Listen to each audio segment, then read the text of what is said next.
Before we begin, the name is placed on the top right side of the screen. The story begins with a girl recounting that yesterday, she was killed by her father. Sarah von Tillman, born as the second princess, was unlike her sisters. She possessed no special abilities, no divine wings that symbolized their royal blood, making her a half-baked princess. A noblewoman once approached the king, claiming that Sarah's very existence diminished the dignity of the royal family. However, the king responded coldly, stating that Sarah could continue living in this state as though she were already dead. And so, just as they had said, Sarah lived in the palace like a ghost, her existence barely acknowledged. But in time she was able to prove her worth. On the day of her coming of age, she presented her father with a weapon imbued with a soul, a creation unlike anything that had ever existed in this world. This special weapon allowed even those who had never killed before to commit massacres with ease. At the height of its conquests, the Tillman kingdom won countless wars thanks to Sarah's invention. However, the creation of this weapon required a soul, a weapon in exchange for a life. As time passed, people began to turn against Sarah.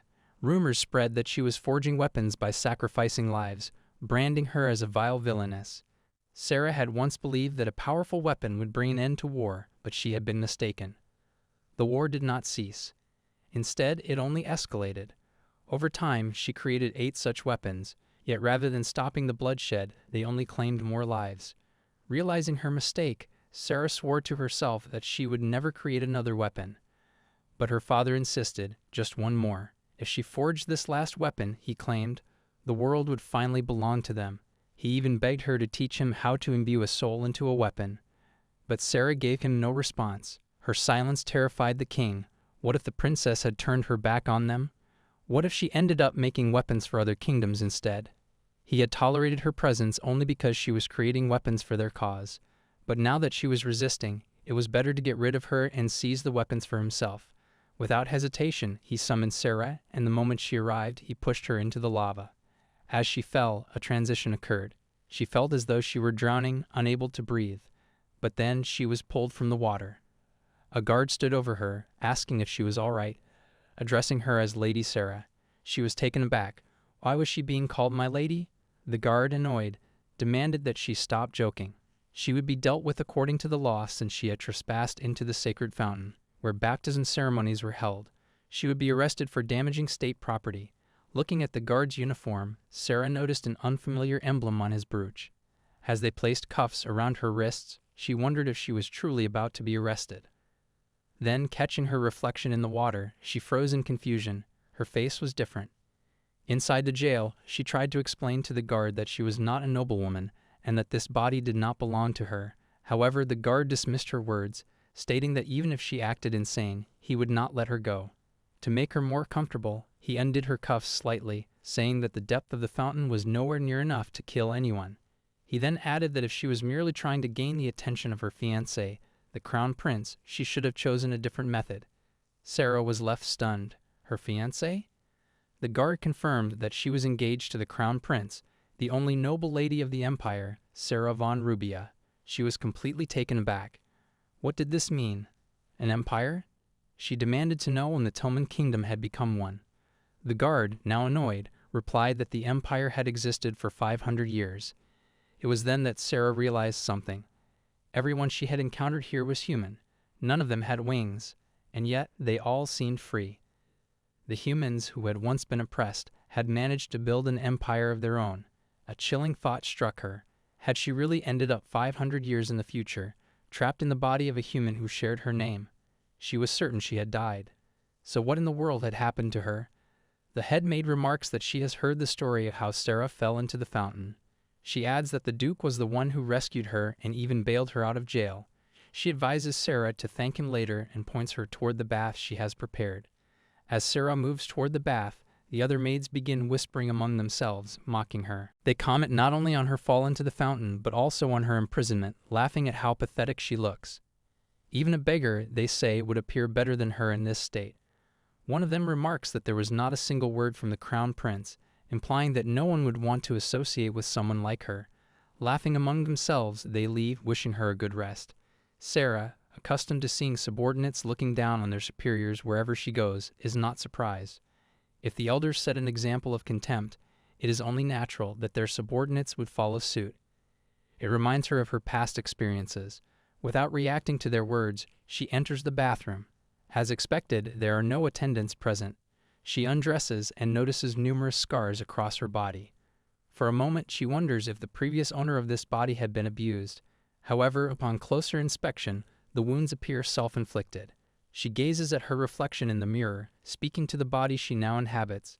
People say she is the princess of the empire, yet she is also utterly lonely. Bo really needs to read The Art of Being Alone, my favorite book.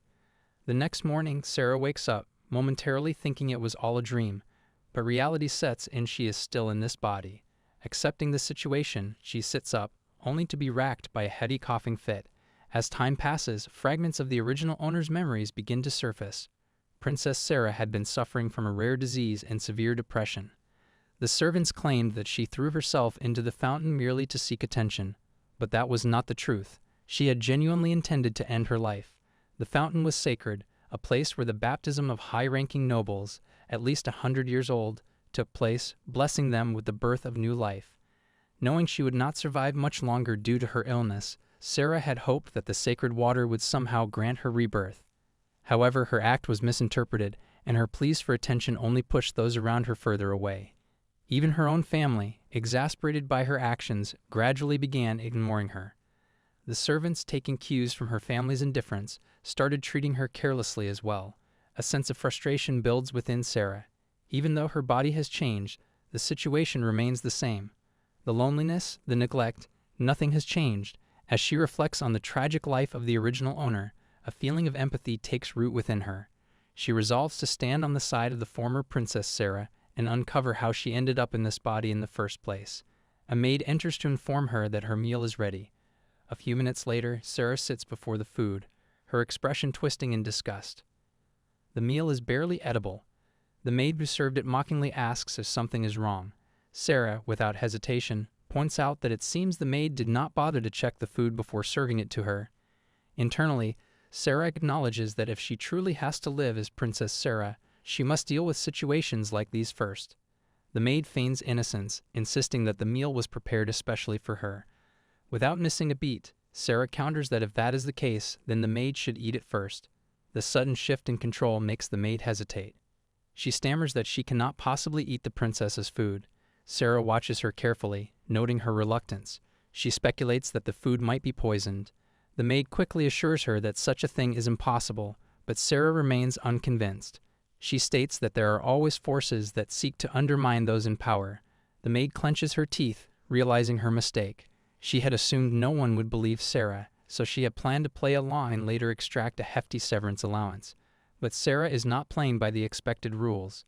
Calmly, Sarah reassures the maid that if she is afraid, there is no need to worry. If anything happens, she will simply call the doctor. Bro is a baddie now. Am loving it, let's go. The maid, cornered, has no choice but to take a bite. The moment she tastes it, she nearly spits it out. However, before she can, Sarah firmly grabs her hand, ordering her not to. At that moment, another maid rushes in, hastily admitting that there seems to have been a mistake. She assures Sarah that a new meal will be prepared immediately. Sarah, unimpressed, dismisses her with an order to call the head maid. When the head maid arrives, Sarah calmly states that the servants in the Duke's household are clearly unqualified for their positions. She demands to know how they were trained. The head maid, feigning ignorance, insists that she does not understand what Sarah is implying. But Sarah is not fooled. Clearly, they are all in on this together. Expressing her deep disappointment, Sarah asks if the head maid truly does not see the problem. The head maid tries to brush it off as a simple misunderstanding, promising to address the issue with the chief steward. Before she can finish, Sarah abruptly stands and throws the spoiled food directly at the head maid. A shocked scream escapes the woman's lips. Furious, the head maid demands to know what Sarah thinks she is doing. Sarah, with a calm and mocking expression, replies that she simply mistook her for a trash can, an easy mistake, considering the circumstances. The head maid, outraged, insists that this is no misunderstanding. Sarah, unbothered, watches as the woman storms off, declaring that she will report this to the Duke immediately. Sarah, unshaken, challenges her to do so. She asks what exactly the head maid plans to tell him, that she was scolded for serving spoiled food to the princess. She warns that if the Duke is informed, the food will be sent to him as well for inspection. Approaching the head maid, Sarah lightly pats her shoulder. With a knowing smile, she suggests that since they both have something to report to her father, they should pay him a visit together. Oh, holy cow, now this was something a downtown baddie would do. At this, the head maid freezes. The mere mention of the Duke's name is enough to silence her. Seeing her hesitation, Sarah lays out her conditions. She will not inform her father, but only if the head maid fires all the servants involved in this incident. Additionally, Sarah demands the hiring of a new personal maid, one who will receive proper training. As an added incentive, she dangles the offer of a valuable brooch, but only if the head maid proves her competence by handling matters to Sarah's satisfaction. I can see Bro is setting a trap. Sarah's gaze, tone, and gestures are unlike anything the head maid has ever seen before. It is clear that she has changed. Later, as Sarah sits reading, her new maid approaches to confirm if she truly wants to dispose of all the clothes. The maid remarks that they are quite beautiful and that it would be a shame to throw them away. However, Sarah reassures her that it is fine since she no longer needs them. Suddenly, Sarah starts coughing. The maid grows concerned and asks if she is all right. Sarah assures her that it is just a cough and nothing to worry about. She thinks about how the new maid has only started recently and feels a little bad. However, if she wants to dismiss the head maid, she has no other choice. Seeing Sarah's troubled expression, the maid hesitantly asks if something is wrong. Sarah responds that she is unable to find her cherished jewelry. The maid looks startled, and Sarah explains that it is a keepsake from her father, then requests the maid's help in finding it. The maid asks for a description so she can assist better. Sarah tells her that it is a brooch with yellow topaz and asks to be informed immediately if she finds it. The maid gloomily nods, saying she will take care of it. She then informs Sarah that Count Danclio has arrived. It seems that Sarah does not know, but Danclio is actually her philosophy teacher. When he arrives, it has been a while since their last meeting. Sarah bows politely, appearing more refined than usual. Danclio takes note of her polished demeanor, and Sarah simply replies that she has decided she needs to change herself. He acknowledges that it is a commendable mindset. As he prepares to begin the lesson, Sarah interrupts, stating that she has something to say. Danclio, slightly irritated, asks what it is, already wondering what excuse she will come up with this time. Skipping ahead in the lesson, Sarah firmly states that she will no longer be attending any more classes. From today onward, there is no need for him to visit the estate.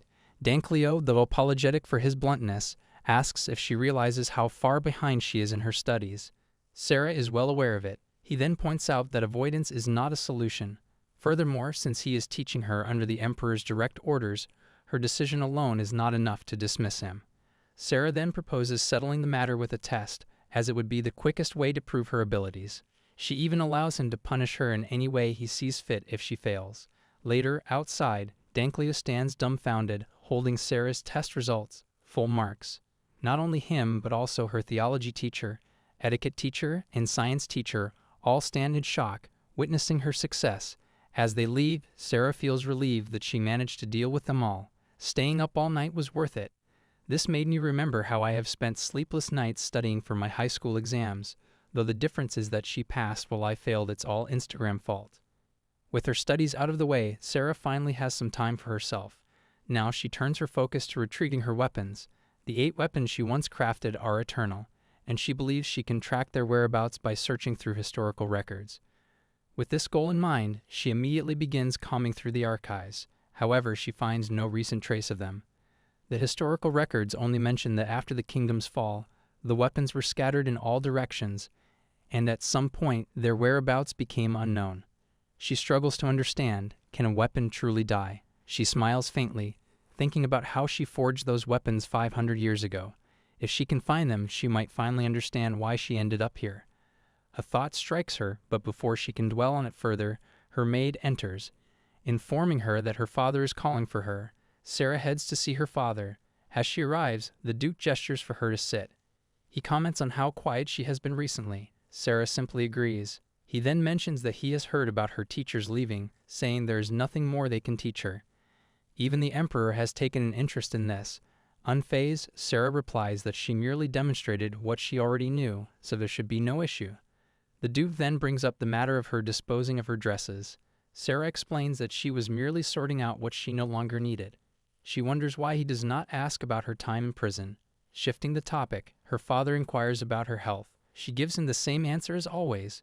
Deciding to overlook her fickleness for now, he simply hopes that it will change in the coming days. Not wanting to waste time on pointless conversation, Sarah finally states that there is something she wants to tell him. She expresses her desire to go out, explaining that she wants to explore the city. Her father immediately asks how much money she needs this time. For a moment, Sarah is taken aback. What does he mean by that? He remarks that he knows she is telling him this because she wants money. It makes sense to him now. He wondered why she disposed of her dresses, but it turns out she simply ran out of funds. He adds that next time there is no need for her to make excuses. She can just ask him outright. Sarah tries to clarify that it is nothing like that, but before she can explain, she starts coughing again. Her father, now concerned, questions if she is sick once more. After all, she said she was fine before. Sarah insists that it is nothing and that he does not need to worry. However, before she can steady herself, she suddenly collapses to the ground. Her father's voice rings out in panic as he calls her name. The doctor informs Sarah's father that she has caught a cold. Her father, furious, questions how this is possible, given that Sarah always complains even at the slightest discomfort. The doctor insists that just because she does not show any symptoms immediately does not mean she is not sick. Even the doctor finds it unexpected, as Sarah is always cautious about her health. Just then, Sarah's maid rushes into her room. Her father, alarmed, demands to know what has happened. The maid reveals that they have found the thief who stole something of great value to Sarah. Taken aback, her father asks what she valued so much. The maid explains that it was a brooch, and they discovered it in the head maid's room. Angered, Sarah's father immediately orders the head maid to be brought before him. Meanwhile, Sarah slowly opens her eyes and asks for water. A figure appears before her, asking if this is what she wants. It is Icarus. A boy sitting beside her, visibly annoyed, asks whom she is talking about. Frustrated, he remarks that he came all this way to check on her, yet now he has to hear about her boyfriend. This boy is Joshua, Sarah's younger brother. Joshua, unimpressed, comments that her personality is truly a pain and questions if she really fell into the fountain. He notes that it is no wonder everyone is trying to take care of her. Sarah, amused, teases him, suggesting that he must have been really worried. Embarrassed, Joshua denies it. However, thanks to Sarah's memories, Joshua does not feel like a stranger to her. Meanwhile, their father, furious over the theft, expels the head maid after she is accused of stealing Sarah's possession. Joshua, curious, asks what exactly Sarah has done this time. Sarah, feigning innocence, questions why he assumes she is involved. Joshua responds that she usually is. The head maid had claimed that Sarah had given her the brooch herself. Sarah acts offended, suggesting that Joshua trusts others more than his own sister. However, she knows she does not need an excuse to remove someone if she wants to. Joshua dismisses the conversation, wondering what is wrong with Sarah today. Relieved, Sarah is glad that her cursed wings did not appear this time and that it is merely a mild cold. She suffers from a rare and deadly disease that causes wings to grow from her body. Those afflicted with this condition usually do not survive into adulthood. This happens because the life energy, or mana, which should be evenly distributed throughout the body, instead concentrates into forming the wings. There is no cure. Sarah must suppress her wings with medicine and magic circles to prevent them from manifesting. However, all of this is merely a temporary solution. The day her wings suddenly unfurl and her mana surges out of control, her body will suffer severe damage. In the worst-case scenario, she could die. Sarah realizes that she has finally grown her wings, but she knows that using them will be fatal. Joshua, unaware of her thoughts, hands her the medicine. Sarah asks why he is even here. Joshua, feeling slighted, wonders if his presence annoys her. He also notices that she has not thrown a cup at him like she usually does. Sarah simply smiles, looks at the cup, and, to his shock, throws it. However, this time, it is just candy. Startled, Joshua flinches. Resting her head on the pillow, she tells him to come back later, promising to prepare his favorite candy. She then asks him what flavor he likes. Joshua, flustered, tells her she does not need to bribe him, as he will return regardless. Before leaving, he tells her to rest. Sarah, amused, can tell that he does not like strawberry-flavored candy. From that day on, Joshua starts visiting her every day to check on her. Each time, he does two things. First, he picks a fight with her, scolding her for being weak because she does not eat properly. Then he casually hands her food, claiming that he was full and she could have the rest. Second, he simply stares at her as if observing her closely. One day, Sarah finally asks if there is something he wants to say. Before leaving, Joshua replies that there is nothing. In response, she throws more candy at him, telling him to take it before he leaves. A little later, Joshua suddenly shouts in frustration upon finding her out of bed. He is exasperated that she is still sick with a cold but refuses to rest. Sarah reassures him that she is fine. Then she requests a favor. She wants him to accompany her somewhere. Bro is like if he is really that worth to have this one-in-lifetime honorable opportunity for him to assist her. Sarah, however, has something to confirm. As they walk through the corridor, Joshua, struggling to keep up, nearly begs her to slow down. He cannot understand why she is in such a hurry. She tells him they are going to the art gallery to look at paintings. However, upon arrival, she abruptly declares that this is not it. Confused, Joshua asks what she means, but she walks away without explaining.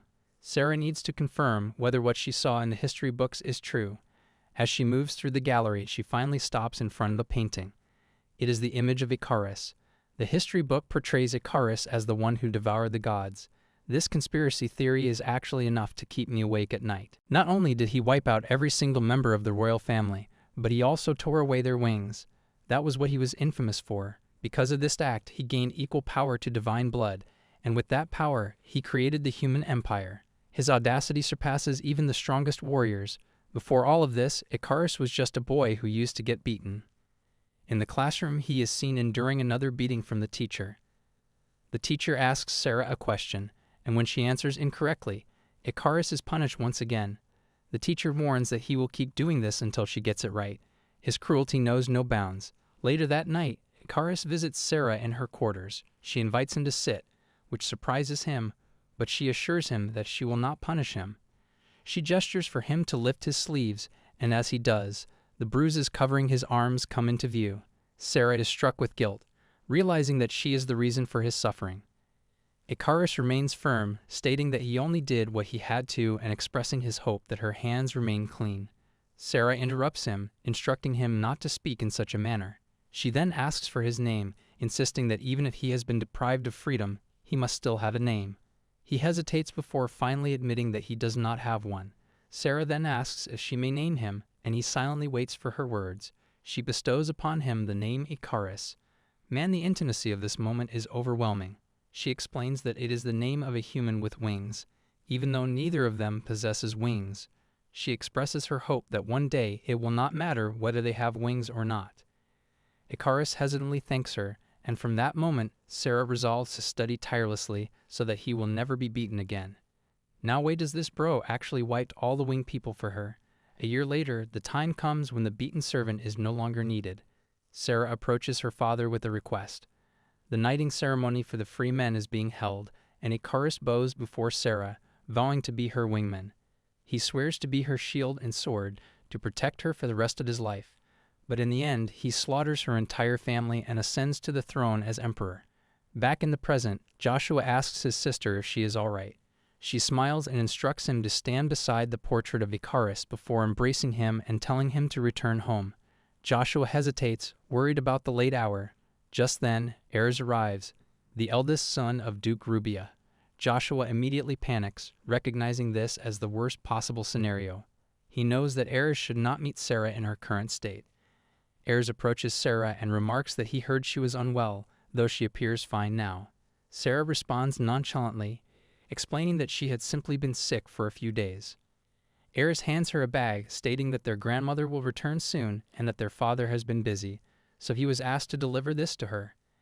Inside there is medicine for her cold, along with the earrings she had requested earlier. He mocks her, noting that her strategy worked once again, as she changed her approach this time. Meanwhile, at the back, Joshua is terrified for Ares, believing that he has unknowingly called his own death upon himself.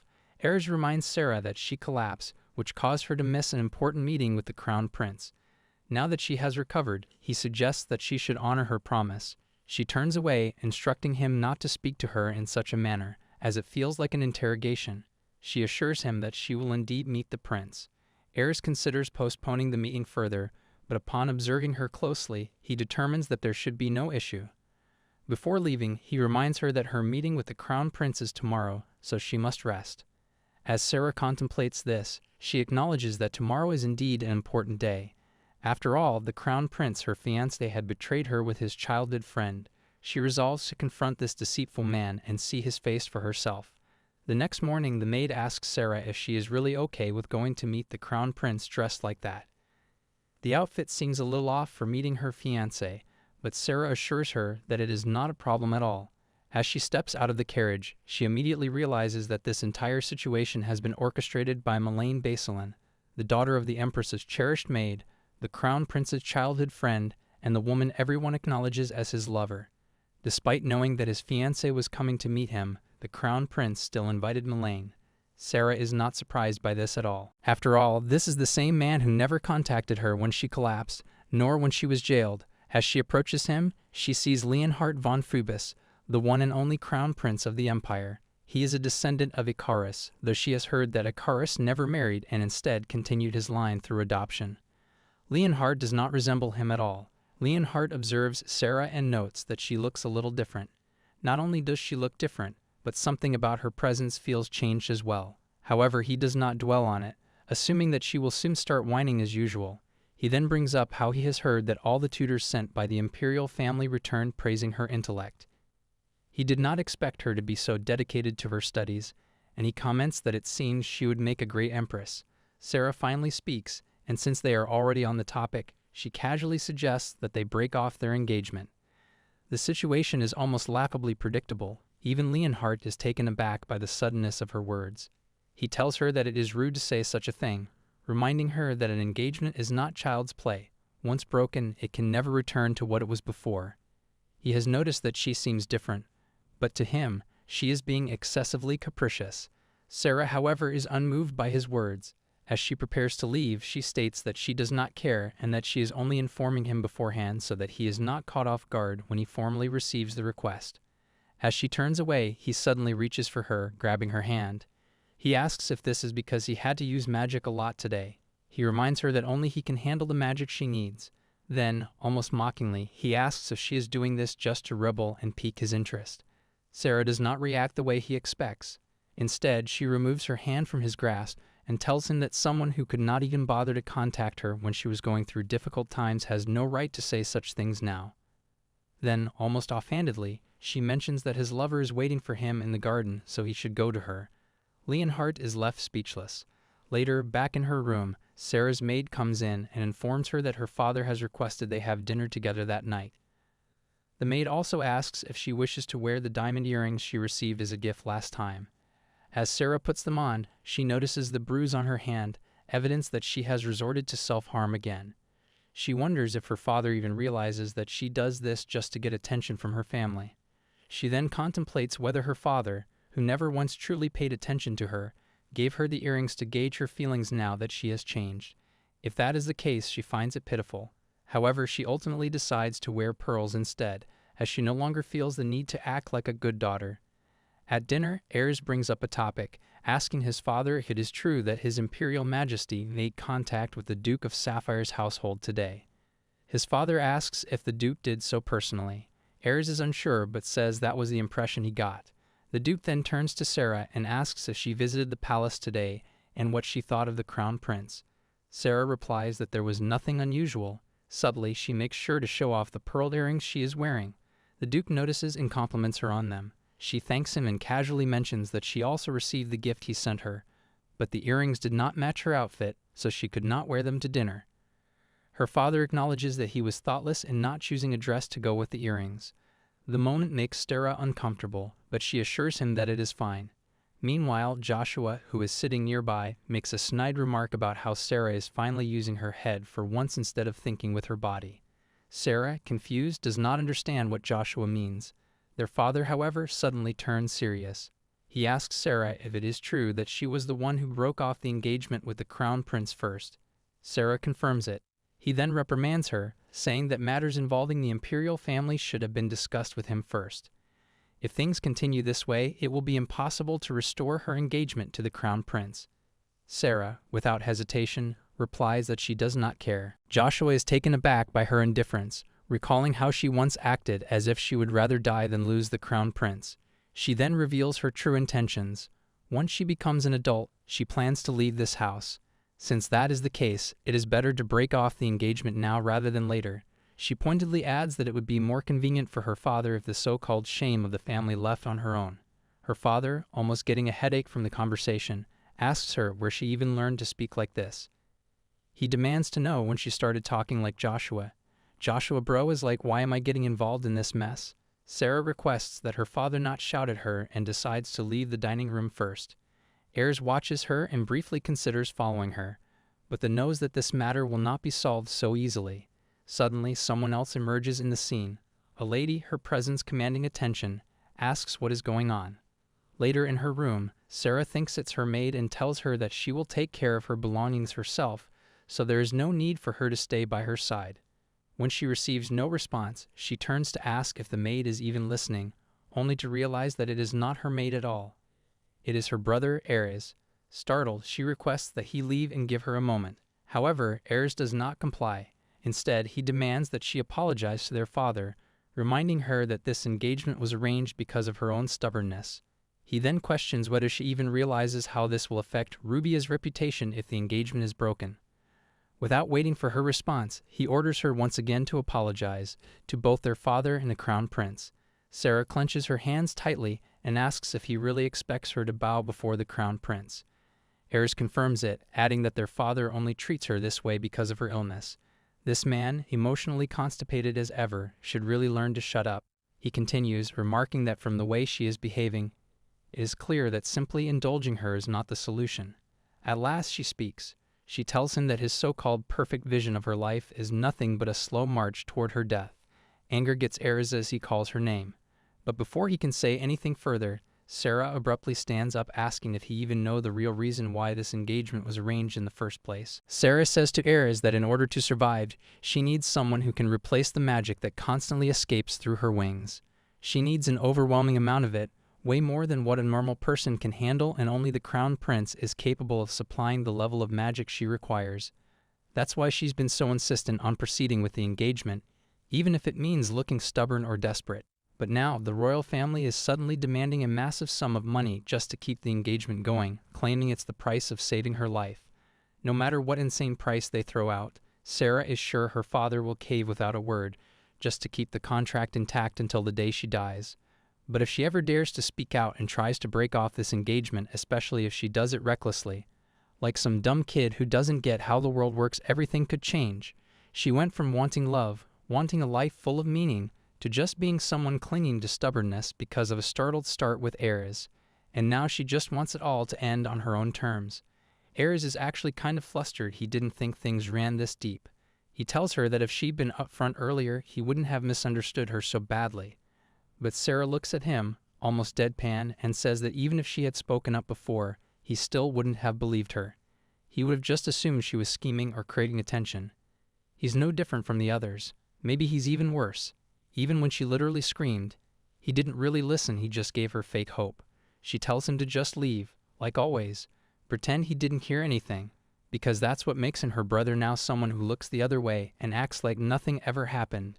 Now Sarah's left sitting by herself, head empty and heart loud, when her maid walks in. Sarah tells her she wants to be alone, but the maid gently says her grandmother has returned. Sarah stands up immediately, but the maid quickly tells her not to overdo it, reassuring her that she already told them Sarah will come by once she's feeling better. But Sarah still insists. Her grandmother's older. After all, she should be the one visiting her. The maid quietly informs her that her grandmother already knows what happened at the restaurant. Sarah sighs. She knows she's in for a scolding, but decides she'll just go along with whatever her grandmother tells her. The next morning, Sarah sits in silence, waiting, but her grandmother still hasn't called for her. Eventually, she tells her maid that she's heading out for some fresh air. Outside, she spots a woman who looks like a gardener. The woman's there, looking like she's about to start trimming the flowers. Sarah approaches her and casually asks if she's planning to pull them out. She hopes she's not, but if she is, she tells her not to throw them away. Maybe just replant them somewhere else, like a dummy spot or something. The woman blinks and asks, kind of confused, why she should bother doing that. Sarah answers, almost like she's talking to herself, that back then, like in her past self, she used to think sacrificing small things for a bigger purpose was always the right move. The woman watches her and says it sounds like Sarah's changed a lot. Sarah just nods, adding that there's no real need to yank out and toss these flowers just because they're messing with the aesthetic. Some people might call them weeds, but honestly, that's just a reflection of what people value. Even small flowers have a reason to exist, so it only makes sense to respect something that blooms and fades away so fast. She says that, with how big the world is, someone must have given this flower a name, so from this moment on, it's not a weed anymore. The woman just stares at her, completely speechless. Sarah suddenly feels super awkward and embarrassed, like, ugh, why did she say all that out loud? She quickly mumbles that she's just been feeling a little too lonely these days and has gotten into the habit of talking to herself too much. She steps aside, giving the woman space. At the same time, Sarah's maid rushes up to her, saying something about her grandmother. But then she freezes, her eyes going wide when she sees the gardener. She greets her with a shocked, "Madame Rubia." Sarah blinks, confused. Wait, what? That woman wasn't a gardener at all. She's actually her grandmother. Sarah immediately apologizes to Rubia. It's honestly so embarrassing not recognizing her own grandmother. But it's not entirely her fault, right? Her brain's been short-circuiting lately and her memories are still all scrambled. Rubia, ever the regal queen she is, tells her she can lift her head now. After all, it's been forever, and she'd really like to see her granddaughter's face again after so long. Then she starts low-key roasting her, saying it was kinda obvious Sarah wouldn't recognize her, and then casually asks how her performance as a gardener was. She even jokes about how funny it would have been if Sarah had called her grandmother mid-role play. Sarah, totally caught off guard, asks like a guilty little puppy if Rubia actually pretended not to know her on purpose. Rubia laughs softly and says, how could she have interrupted when Sarah was out there dropping all that deep, poetic insight? Rubia gently brings up the fact that Sarah said she was lonely, and honestly, she's lonely too. All her children are gone now, scattered in their own lives, so she thought maybe they could sit and have some tea. Sarah is like, wait, tea? Out of nowhere? And part of her wonders if this is low-key punishment for not recognizing her. She just really hopes her maid doesn't get dragged into this and scolded too. Then, super hesitantly, she asks if maybe she can come by and visit her later. Rubia arches an eyebrow and asks if Sarah thinks this is some kind of trap to scold her. Sarah, speechless. Rubia just chuckles and says she'll call her again after she changes. Back in Rubia's room, she tells Sarah not to just stand there like a kid waiting for detention. She gestures for her to sit because there's a lot she wants to hear from her. Sarah's honestly kind of shook. She was bracing for a whole lecture, but instead, this just feels like reconnecting with an old friend. Maybe, just maybe, she can actually open up to her grandmother. Rubia notices a bruise on Sarah's hand and gently asks if her father did that. Sarah immediately shakes her head, telling her father don't hit her. Rubia narrows her eyes, then, was it Erez? Sarah assures her it's not him either. She may not have the best relationship with her brother, but he's not the type to hit her. Nah, she did that to herself. Rubia's face softens. She says the real reason she called Sarah today is because there's something important she has to share. She remembers when Sarah was just a little kid, clinging to her leg, crying her heart out. Even now, Rubia still hasn't been able to forget that moment. She says she's sorry she should have held Sarah's hand back then. And now, just looking at her bruised hand brings all those regrets crashing back. The moment Rubia touches her hand, it's like a dam breaks, memories flood back into Sarah's mind. She's transported to her childhood, to the time right after the Duchess passed away. Everyone thought it was just a tragedy she was so young. One man turns to Rubia, hesitant, saying he's sorry to bring this up now, but based on the results, it looks like Sarah drained the Duchess's mana. Apparently, people with Sarah's condition often unintentionally harm those close to them. Rubia, serious and tense, asks him who else knows about this. The man says the dupe doesn't, not yet. Only the two of them are in the loop. Suddenly, young Sarah shows up, desperately begging her grandmother not to tell her father. If he finds out, he'll never hold her hand again. He'll call her a cursed child who devoured her own mother. Rubia reassures her that she won't say anything, but warns that if the worst happens, Sarah cries harder, saying it won't happen. She promises she'll apologize to her mother later anyway, since she's planning on seeing her soon. Back in the present, Sarah pulls her hand away. She's overwhelmed. Why did those memories have to come back now? She stands up and leaves. She thinks to herself, if her mother really died because she drained her mana, then it makes sense why her grandmother kept her at arm's length. But even so, in that moment back then, she still should have held her hand instead of treating her like some kind of monster. and now she shows up with apologies like it's not too late. The next day, Sarah heads over to the nursery. When she spots her grandmother, she instinctively tries to walk away, but Rubia stops her.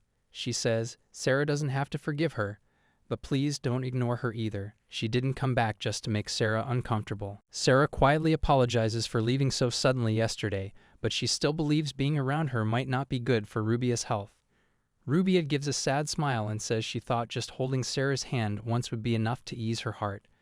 But now she realizes she wants to talk to her even more. That hits Sarah deep. She can see the regret. For the first time in forever, Sarah calls her grandmother. Rubia lights up and tells her to keep calling her, that just like she used to when she was little. Sarah says okay, and thanks her for keeping her promise about planting the weed. Rubia says that it's silly to thank her for something so small, it's only natural. Getting up, Rubia mentions that the wind's gotten stronger and that's enough fresh air for today. They should head back.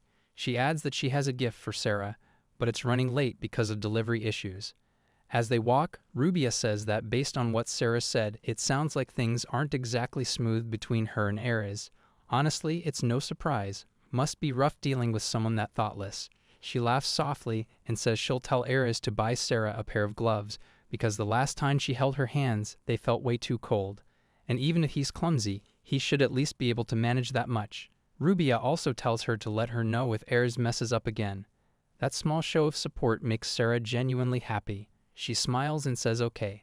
As they're walking and talking, Ares suddenly shows up from behind, totally confused to see Sarah and Rubia hanging out like this.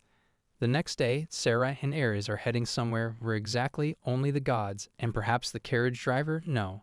As they approach the carriage, Ares puts forward his hand like a proper gentleman offering help. Sarah is about to place her hand in his, fingers already twitching with polite obligation. But then bam, flashback. Her mind betrays her with a vivid memory of how her mother died.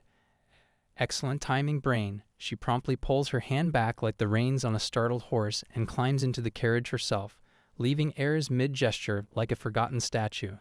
Now seated inside the carriage, she wonders, rather awkwardly, if Ares thought he'd just been rejected like an overconfident suitor in a romance novel. She wants to clear things up, truly, but decides instead that she'll just make sure to be more careful from now on. Very responsible of her. Still, the silence between them is getting so uncomfortable that even the carriage horse might feel it in its hooves. Eventually, they arrive at the boutique. The manager, who looks like she's been waiting for this moment her entire career, beams at the sight of such prestigious guests. She flutters over and politely asks what brings them to her humble establishment. Ares declares that he's here to get gloves for his sister. Noble, isn't it? The manager asks them to wait while she fetches the catalog, no doubt planning to return with at least 12 volumes and a violin quartet for ambience. But Ares insists there's no need. He shall check the gloves himself.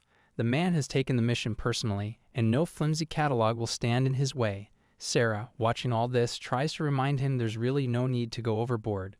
But Ares, ever the one-task paladin, says it's his job, and he must fulfill it. She sits there, watching people work around her, and starts to wonder since when did buying a pair of gloves become a high-stakes operation. Then drama strikes. Sarah spots the crown prince entering the boutique, and right beside him is his lover Melanie. Sarah derails at the very sight of them. But no, she tells herself, she has no reason to avoid them. She's just here for gloves and possibly emotional damage. To distract herself, she calls for the manager and asks about the tea she's sipping. It's genuinely nice, and since it's her first time straying out like this, she's curious. The manager smiles and informs her that it's saffron newly introduced to their tea selection. Only 3 stigmas are plucked from each saffron flower, making it rare, expensive, and perfect for impressing royalty or tea snobs. It's usually reserved for special guests. Hearing that, Sarah feels weirdly honored and perhaps slightly pressured to live up to the tea's grandeur. But the universe isn't done with her yet. The crown prince, having spotted Sarah, makes his way over like a storm cloud in a tailored cloak. The atmosphere tenses up as Sarah stands, cool and composed, and says that she didn't expect to see the son of the empire in a boutique of all places. He retorts with a mocking glint that it's quite unusual to see her outside. Sarah replies with equal bite someone insisted on giving her a gift after all. The prince wonders aloud if that someone happens to be another man. He scoffs and tells her she's acting just like last time. He wants to know who it is, but of course he adds that he doesn't actually care, because heaven forbid the crown prince appear jealous. Sarah reminds him that what she does has absolutely nothing to do with him anymore. He reminds Sarah of an unfinished conversation from last time and suggests they go somewhere private to finish it. Sarah, not missing a beat, replies that for her, that conversation ended that day, and just as tension hits its boiling point, he grabs her hand and leans in, whispering like a complete villain. Isn't it about time her mana is running low, and wouldn't it be better if she just complied willingly? Cue Ares making his dramatic entrance. He strides in like a protective brother straight out of a family drama and demands to know what the crown prince thinks he's doing. Taking Sarah's arm, he says she should just bear with it for now, even if she dislikes it. Then, addressing the crown prince directly, he points out that they're being watched by quite a few people, so perhaps His Highness should refrain from making a scene. Since their business is done here, Ares says it's time for them to leave. The crown prince scoffs, tossing out a final jab he hadn't realized Ares cared this much about his sister. As Sarah walks away, the crown prince calls after her.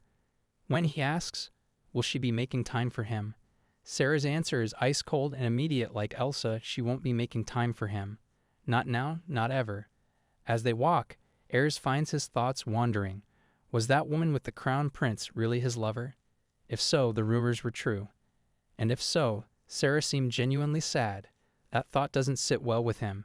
He calls out to her and hands her the gloves he just bought, the very ones she nearly caused an international incident over. And like the thoughtful man he is, he's also bought a matching dress and shoes to go with them. Very fashion-forward. Sarah says she likes them. In fact, seeing her this happy makes Ares a little nervous. Bless his heart. He tells her that her smile is really pretty, and shockingly, it's the first time he's seen it. He asks her not to dwell on what happened today. Sarah, still recovering from the chaos, assures him she's not sad. Honestly, since he helped her through that mess, she's actually happy. Feeling a bit more confident, Ares tells her that their father has asked him to pass along a message. She should keep her schedule free tomorrow. The king has called for her.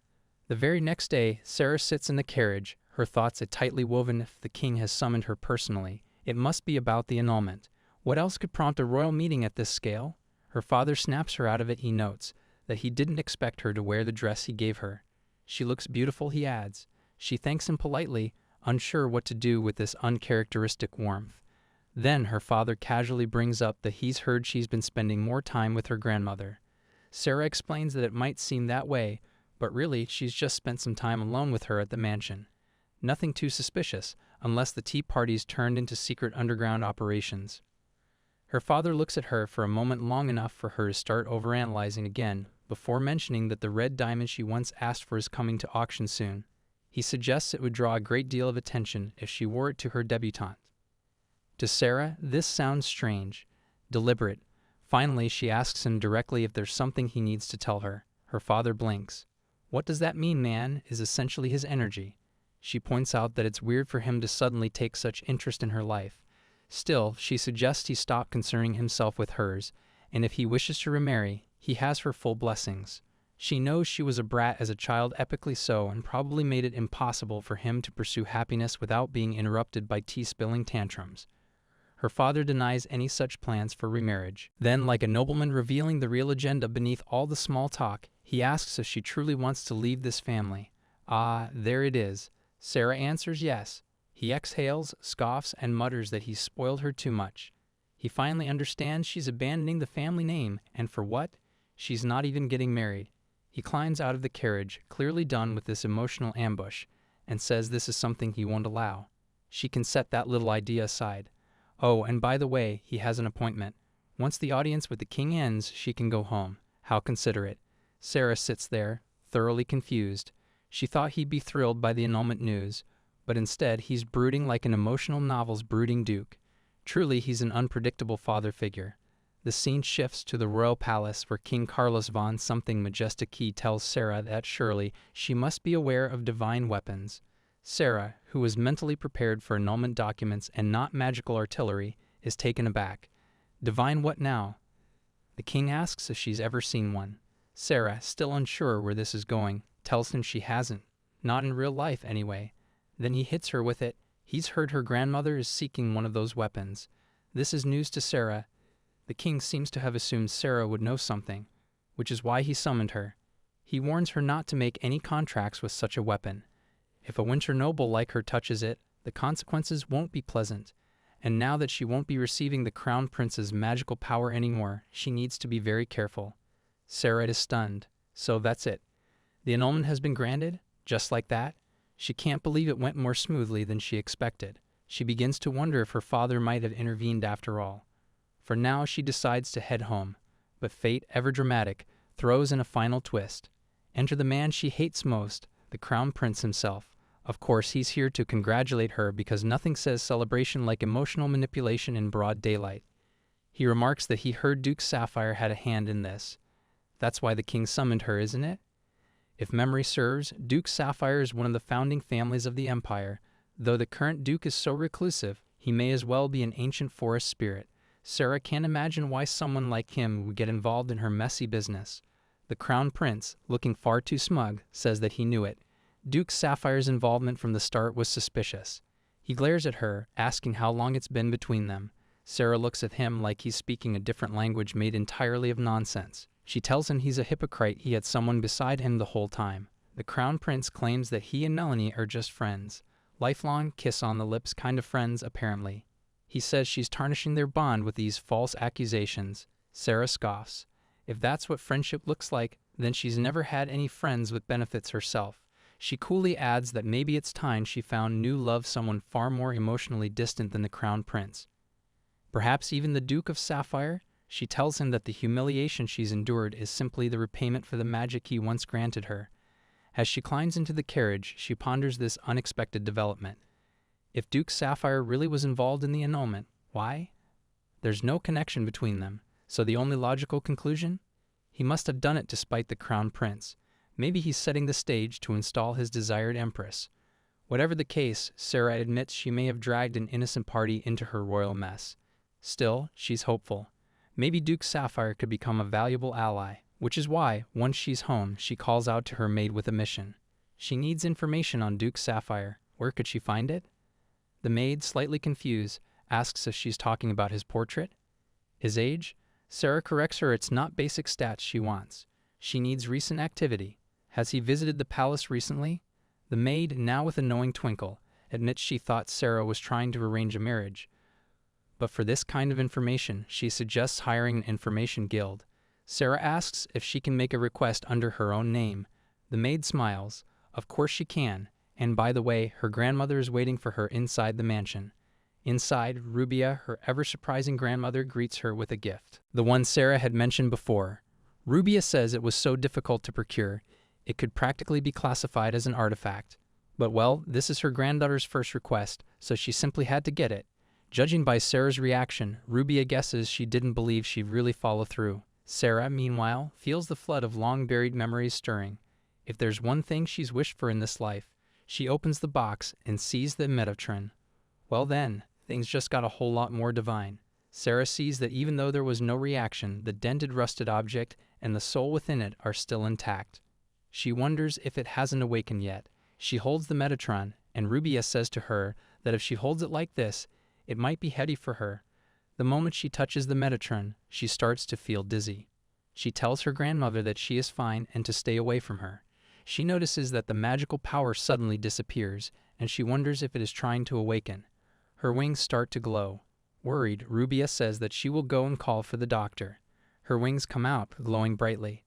The flow of the magic becomes extremely chaotic, and Sarah needs to control it. The Metatron speaks, calling her princess, saying that it can't be since she nearly died. Sarah smiles faintly and says that she did. She closes her eyes, trying to control the magic, but she collapses unconscious. The Metatron speaks again, revealing that the first soul bound to this weapon 500 years ago was her former fiancé. Now Sarah is in bed. When her father asks Rubia how she could give something this dangerous to her, especially since it is a legendary spear, he demands to know where she even got it from. Rubia replies that Sarah only touched it for a moment. Besides, it was the first time her granddaughter had asked her to tell a story from her youth, so what could she do? It just happened to be on her way here, so she picked it up. The father becomes angry, saying she can't just give her anything, and asks what kind of grandmother gifts her granddaughter a relic. Meanwhile, Joshua is about to touch it too, and his father shouts at him, asking if he didn't see that his sister collapsed after touching it. Yet he still tries to reach for it. They all know that this dangerous weapon cannot be kept. They must either discard it or present it to the king. Rubia, however, thinks that she did see Sarah trying to control the spear, and maybe she was mistaken. Then the maid tells them that Sarah has woken up. Joshua gives her a drink and asks if she is not tired, as long ago she was bedridden like this. She chuckles, agreeing that it's true, back to square one. She tells him that even he was there, and not long ago. She sees that he looks a little flustered. He says to her that last time he was wrong, and looking back, he realizes how annoying it must have been. He apologizes, and out of embarrassment, he starts to shout. Rubia comes inside, dashing to Joshua, saying that his voice can be heard from the door and that he shouldn't shout in front of the patient. Embarrassed, he gets up. She asks him if there is anything else he needs to say to Sarah. He starts to run off, blushing, saying that there is nothing now. Alone, Rubia asks Sarah if her body is all right. Sarah says yes and apologizes for making them worried. Rubia adds that if she had known how dangerous that spear was, she would not have brought it to her, no matter how many times she had asked. Sarah says to her that she doesn't remember asking her anything like that. Rubia is confused as she takes out the letter, saying that she did send her a note asking for this. Looking at the letter now, Sarah thinks that if she had sent such a letter, she would have remembered, but she doesn't, and even the handwriting looks different. Sarah tells her that this is not hers, and it seems like someone else impersonated her. This makes Rubia feel deeply saddened. Sarah consoles her, saying that it's not her fault, as the one at fault is the culprit who tried to impersonate her. Rubia says that it's rather fortunate this way, and she will take care of the spear. Sarah asks where she plans to handle it. Rubia tells her that the royal family mentioned preserving the spear, so she decides to submit it there. Sarah thinks that the emperor already knew that her grandmother was looking for a spear. She wonders, could it be that the king sent that letter to her grandmother? But perhaps he may not know that Metatron is alive. Sarah asks her grandmother if she can see the spear one last time. Her grandmother says that she can't. What if Sarah faints again?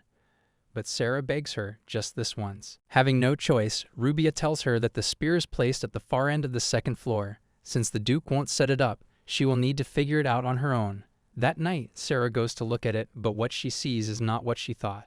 She sees that it's Ares, and he is holding the spear. She tells him to pull himself together, but the moment she touches him, a flash erupts and she is thrown back. Ares sneers and asks where her black hair, which used to look like rowan wood, has gone, and what is this appearance? He observes her and declares that while it is indeed the princess's soul, the body is completely someone else's. He scoffs, questioning if she too has imbued her soul into a weapon, or perhaps the stories of being reborn in another person after death are true. Sarah realizes that inside her brother's body, it is Metatron. Her first impression of him is, quite literally, the worst. Metatron addresses his former fiancée, criticizing her appearance, saying she is not pretty and lacks wings. No matter how low his status is, he is still a noble, yet she is unreasonable and vulgar. The princess scoffs, wondering how she was ever engaged to someone like this. Now it makes sense. She says she's heard of his impressive skill in controlling the spear, but despite his talent, his social standing remains low. She knows he agreed to the engagement to raise his position, so what does her appearance have to do with anything? Metatron coldly remarks that she's the same princess who was born a slave and became a free citizen. He wonders what kind of odd origin or fate she might hold. He tells her to meet him somewhere else again if she dares. Even then, Metatron maintains a dismissive attitude toward her. After all, her kingdom arranged the engagement to dispose of the troublesome child. Now back in the present, Sarah thinks that all her fiancés are the same. She demands that he get out of her brother's body. He is amused to hear it. As she mentions that this host is rare and quite powerful, he questions why he would leave it. He steps closer to her, asking why someone from 500 years ago would be in someone else's body, and if she was reborn with her memories intact. Sarah says that she herself doesn't know. The moment she opened her eyes after dying, she was already inside this body. Metatron scoffs at her, questioning how the shell was changed, and she doesn't even know. After turning into this mess, she takes his hand away and says that maybe she is being punished too. This angers Metatron as he suddenly shouts who decides to punish her. The only person who has the right to punish her is him. He asks if she hasn't forgotten what she did to him. Her eyes widen. She remembers it very well. It was raining that day. The palace was quiet. All the knights had gone to the banquet. She thinks that Icarus must have gone to attend it too. Suddenly, a dagger flies toward her. It nearly hits her. She realizes they are assassins. She knows that whenever the palace is emptied, something like this always happens. She wonders, could it be her father's doing? Or is it just as Metatron said? If a slave truly became her knight, and if a wingless person like her were to command knights descended from slaves, there would surely be backlash. She wonders now if these assassins were sent by those who disapprove of her and Icarus. But whatever the case is, she knows that if this continues, she will die. Suddenly, a blue light strikes toward the assassins. It is Metatron. He says that he had a feeling she would die early. With his spear, he eliminates all the assassins.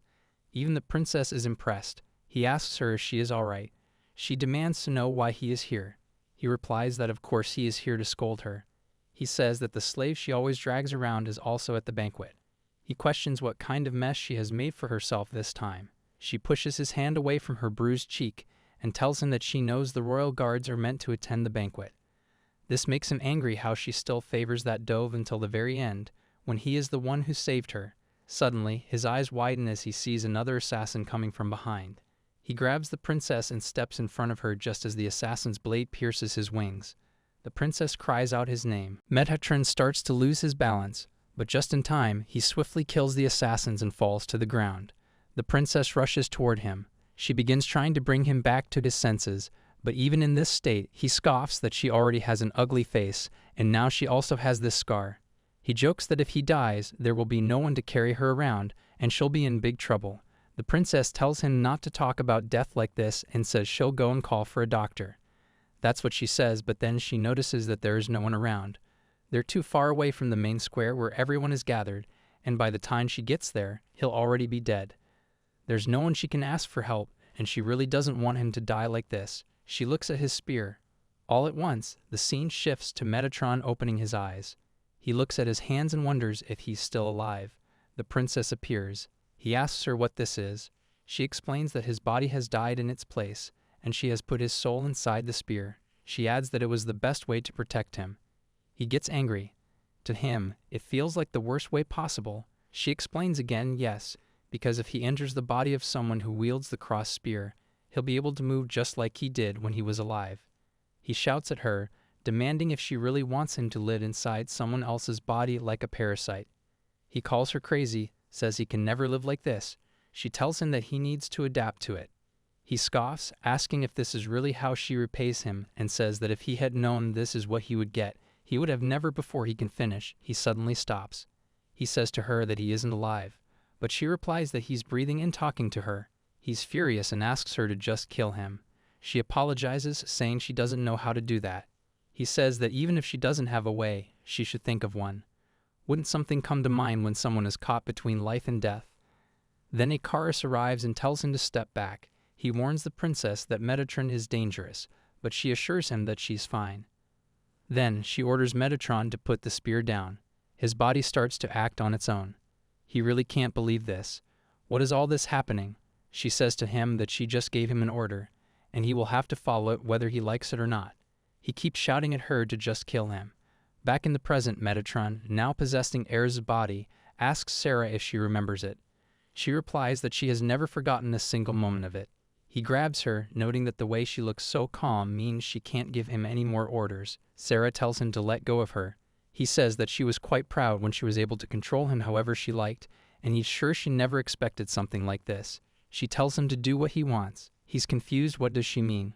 She mentions that this body is going to die soon as the magic fades from it. He asks about her wings. Metatron asks her if it's that easy for her to say she's going to die. After all, losing magic is something that can be fixed, and it would be great if she just asked Icarus. She says to him that he is already dead. Metatron doesn't believe this. He saw Icarus just a few days ago. He questions her, wondering if she's being for real. Then he laughs. The Icarus from the past or the future, it doesn't matter. She only thinks about him. He points out that since she doesn't believe it, they'll check. After all, Icarus always comes when she is in danger. She wonders if Icarus is truly alive. She gazes out the window, but seeing no one outside, she thinks to herself, how could she even consider it? After all, he's long dead. She looks at Metatron and asks him why he can't just tell her if Icarus is alive or not. Metatron is visibly pissed. She's always worrying about that guy. He questions if that's the reason she refused the king's last request, the request to turn Icarus into the weapon. She tells him that it's all in the past now, And if she had turned Icarus into a weapon back then, she would have been able to see him today. But even if she could go back, she wouldn't do it. That makes him angry. He asks if she really doesn't care what happened to him. He grows aggressive, claiming she has a remarkable talent for making herself look utterly pathetic. He draws his spear, saying he's going to use Ares' body for a while just to check if Icarus is really alive. She doesn't understand what the hell he's talking about. He turns to leave and tells her she can talk to her brother now. She asks him to wait, but Ares returns. She asks him if he's okay. She wonders if Metatron is hiding inside Ares' body, but she decides to play dumb for now. She questions why he is here. After all, this is the place where the spear is stored. That makes Ares flinch. But the real question is, where is the spear right now? She replies that the spear has been absorbed into his body. The scene shifts to maids tattling in hushed voices that Marcus Ares has been acting quite strange lately. Ares seems to be in love with life, having a lot of fun training his knights. He's all jolly and cheerful. When Sarah comes to the training grounds, she asks everyone to stop and orders all of them to leave. Ares questions her, all smiles, asking why she is here. She can see right away that this is Metatron's doing. She says to Metatron that it's not his first time possessing a body, so he could act more decently. She questions whether he got permission from Ares for this. Metatron retorts by asking if that's really necessary. She can tell that Ares must have given silent consent. There are various ways weapons grant their power to others, simply lending power temporarily, possessing the body and suppressing the original self, or, like Metatron and Ares, coexisting in one body through agreement. In other words, Ares accepted Metatron. She doesn't know what Ares is even thinking. She says to Metatron that the war ended a long time ago. She tells him this is a peaceful era now, so he shouldn't go around rampaging recklessly. And if he has been locked away, there must have been a reason. He replies that he was simply hiding.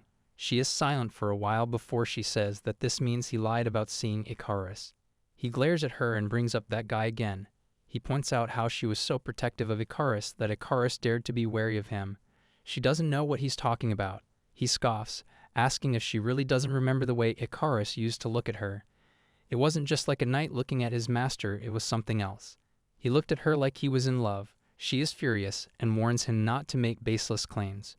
He questions if they are really baseless. After all, Icarus turned the kingdom into a sea of blood the moment she died and then built an empire. She reasons that it was for the sake of egalitarianism. This makes Metatron laugh, but he knows it wasn't just that it was because she died, and he can see that she herself isn't denying it entirely. He knows that she also has feelings for that guy. That's the reason she's always defending him. The moment Icarus became a freedman and joined the Royal Knights, she used to visit the training ground daily waiting to see him make the knightly oath. She scoffs, saying she only thought that if Icarus became a knight, it would set a good precedent. She scoffs again, asking if he dares speak like a king when he knows that Metatron also shared feelings for her younger sister. This makes him flinch. She asks him if he really thinks she wouldn't know. He explains that he did that because she was in love with Icarus. He laughs, asking if that's why she turned him into the weapon to take revenge. She replies that it was purely an accident. They are still speaking when a maid comes from behind, calling her princess. Sarah asks her maid what the matter is. The maid explains that, as instructed, she looked into Duke Sapphire by requesting the Emerald Owl Guild to gather information about him. But what she received in return was strange. The informant mentioned something odd about the Duke searching for the princess. Sarah blinks, asking if the princess being referred to could possibly to her. The maid admits that she found it strange too. When she asked the man what he meant, all he did was repeat the same cryptic statement again. The words linger in Sarah's mind. A flicker of doubt crosses her face. Could Icarus really be alive? She decides she must visit the girl herself. Heading to the dining table, she's greeted by Rubia, who welcomes her warmly. A tray of strawberry desserts sits prominently on the table. Her father comments on her standing stiffly and tells her to come and sit.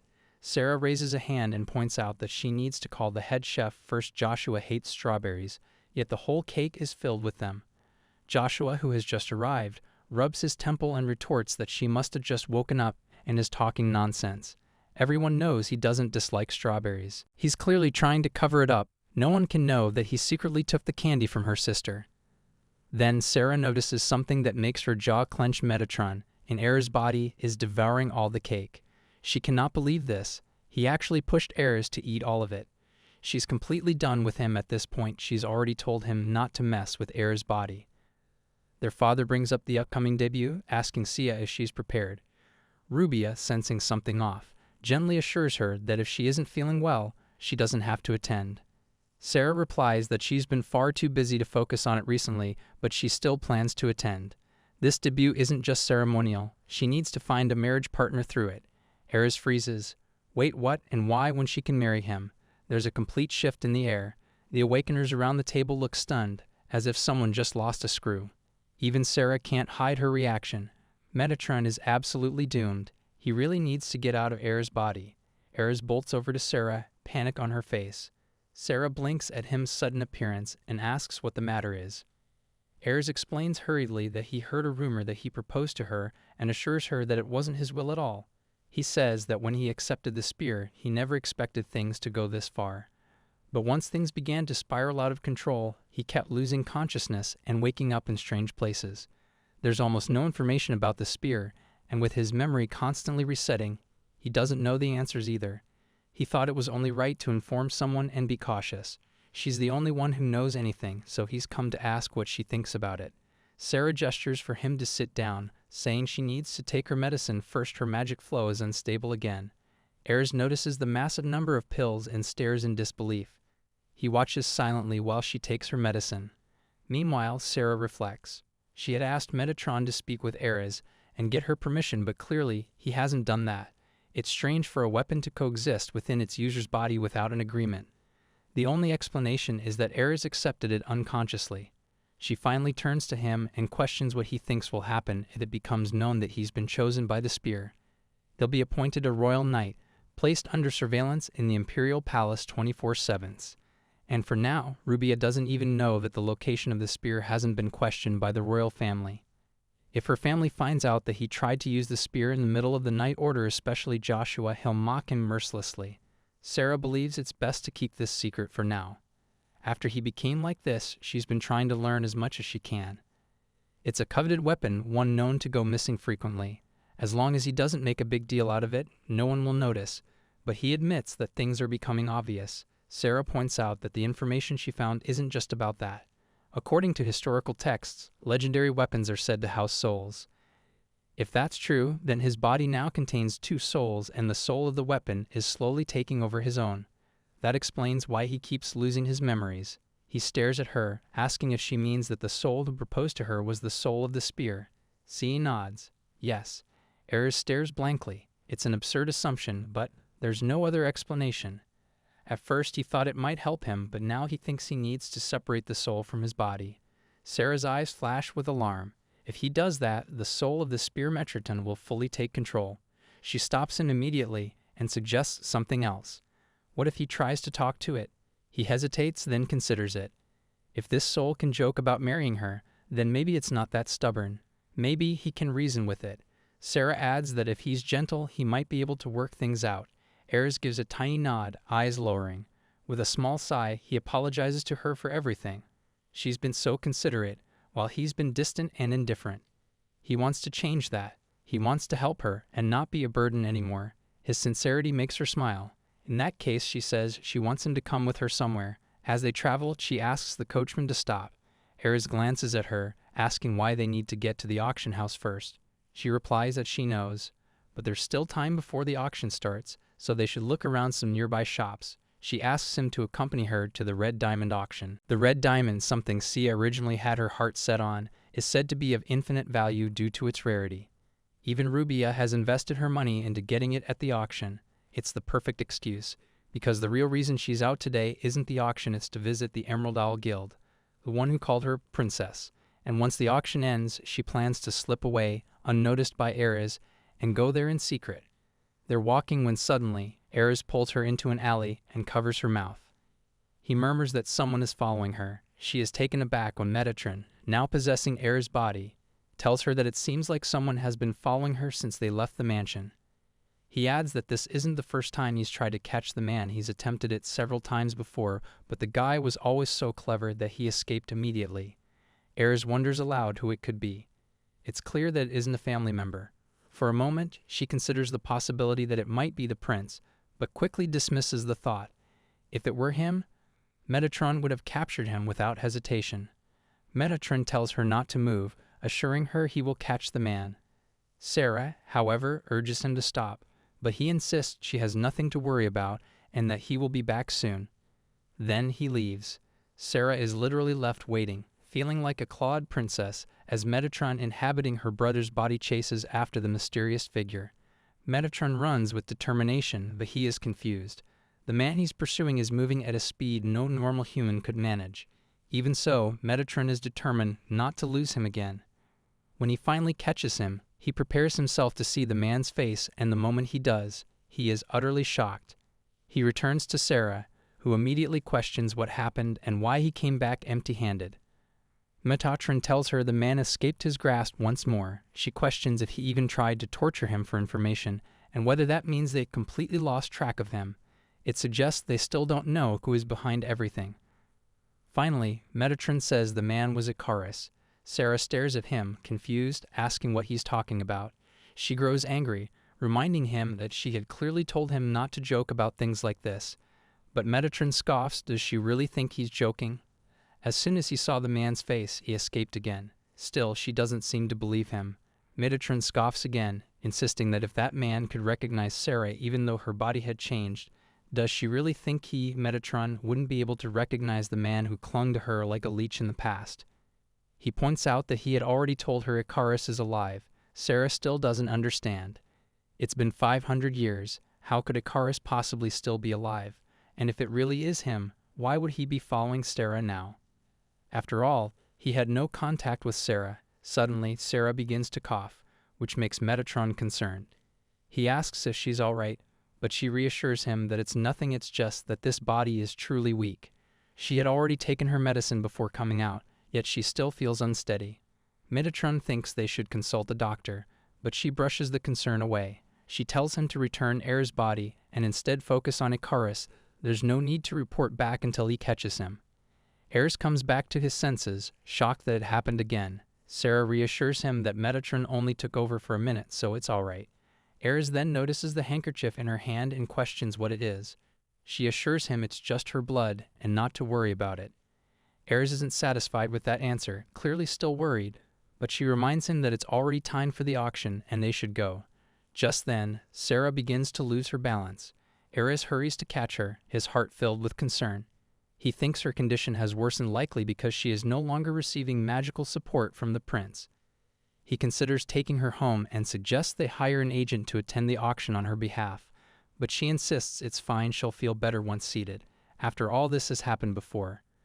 Her casual tone only makes Ares feel worse, but he agrees to follow her wishes. Still, he makes her promise that if her health worsens, they'll leave immediately. She smiles at him in response. They enter the auction room together. Ares overhears someone saying that even the prince has set his sights on the red diamond today. The guests gossip further, murmuring about how Sarah broke off her engagement with the prince. They whispered behind her back, saying she was the one who wanted to end things, probably due to her personality. Others speculate that it might be because of the prince's lover, and perhaps Sarah simply lost her place in his heart. All of this makes Sarah incredibly uncomfortable. Ares, stunned that people are still talking about Sarah like this, leans in and asks if she's feeling unwell again. Sarah stops him from reacting. She knows people will continue to talk behind her back even if she dies, so what's the point?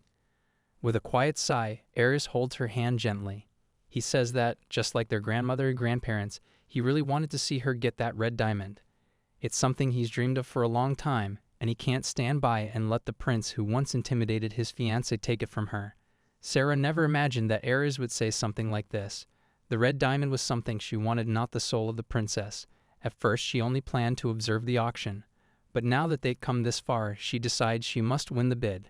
Finally, the host arrives and announces to the crowd that the wait is over. The auction for the red diamond will now begin. The bid begins at 500 gold coins. Sarah glances at Ares and asks if they should join in, but he advises her to simply watch for now. Participant number 4 suddenly raises the bid to $500,000. The next offer quickly jumps to 600,000 gold coins. Sarah can hardly believe it. Could the prince truly value this item so much? Is his desire for it tied so deeply to its importance? The host asks if there is anyone willing to go higher than $600,000, and if not, the item will be handed over to the prince. He begins a 10-second countdown. Sarah watches anxiously, believing that at this rate, the prince will certainly win. Just before the countdown ends, Ares raises his card. The host announces that at the very last moment, participant 29 has bid $600,000. The prince finds this absurd. How dare someone challenge the prince of the empire? The host questions once more, will anyone offer more than 600,000 gold coins? A fierce competition sparks between the two contenders. Eventually, the bidding reaches 1 million. The host again asks if anyone is willing to go higher. The prince is about to raise his card, but he is stopped. The budget set by the king is already being exceeded, and finally Sarah secures the diamond for 1 million gold coins. Ares is glad. It seems the prince could not spend more than that, and the diamond was easier to obtain than he expected. Sarah questions him, asking if he means that the prince didn't have enough funds to win the diamond. Ares smirks. First of all, many eyes are watching him. Secondly, he wanted the diamond for his own use. The king must have assigned a strict budget, never expecting Sarah's family to spend so much on her. It's likely the prince was given very limited funds, but Ares grows awkward and tells her to forget what he just said. Sarah assures him it's all right. She's just grateful that such a large amount of money was spent on her. She reflects that the diamond aura was incredibly powerful and beautiful. It turns out to be a good decision to acquire it. She decides to head to the guild now, but suddenly, a wave of nausea overtakes her, and she collapses. Ares rushes to her, but she shouts for him not to come near. She hasn't received mana in such a long time, and at this rate, her mana circle will lose its power. Her lineage will awaken. If she continues to release her inner force like this, her body will no longer be able to endure it. She gasps for air, struggling to breathe, when someone calls her princess and gently lifts her into his arms. She senses the mana gentle, familiar, and it calms her pain. She realizes this must be Icarus. She opens her eyes and finds herself in her own room. Remembering that it was Icarus who had helped her, she quickly rises, calling for him. Her grandmother asks if her body feels better. Sarah calls her Rubia, and is informed that Duke Sapphire shared his mana with her and brought her back. The thought of what might have happened if Duke Sapphire hadn't intervened frightens her. Rubia admits that at first, when she saw him carrying Sarah, she thought he was some kind of strange man. But once she recognized his face, she knew he was Duke Sapphire. Sarah can hardly believe it. The person who helped her was Duke Sapphire. Having received mana, her body now feels much lighter. She remembers how Duke Sapphire helped her annul her engagement and how he has lingered around her this entire time. When her mana ran low, he came to her aid. She begins to wonder if Duke Sapphire is actually Icarus. Sarah asks Rubia about Duke Sapphire, and Rubia replies that he is downstairs. She explains that he said he would wait until Sarah woke up. Her heartbeat pounds like strong bars against her chest. Sarah says she will go to meet him. However, Metatron, who has taken over Ares' body, stops her. He tells her to rest first, to reflect on everything, and consider Duke Sapphire's intentions. But Sarah has no time to deal with Metatron. She says she will think about it later and rushes downstairs, calling for him. At the sound of her voice, Duke Sapphire's hand flinches. He turns and gazes at her with the eyes of a man who has searched for his beloved for decades. He calls her princess, as though she has finally returned to him. Sarah sees that Icarus looks exactly the same as he did 500 years ago. Her father notices her stunned expression and asks if she is all right. She suddenly loses her balance, about to fall, but at that exact moment, Icarus rushes to her side and catches her. He asks if she's okay, and she softly thanks him. Their moment is quiet and gentle, until her father clears his throat, interrupting them with a pointed sound. Her father is clearly confused. Why is Icarus calling his daughter princess? It seems he will have to keep an eye on how close the two of them have become. Still, he shifts his attention to Sarah and points out that her attire is completely inappropriate for receiving guests. She glances down, blushing as she realizes she is still in her pajamas. This isn't something she would normally do, and the embarrassment creeps up her face. Turning back to Icarus, her father expresses his gratitude for how he helped his daughter. However, he also mentions that he would appreciate it if Icarus kept a respectable distance from her, especially given the difference in their apparent ages.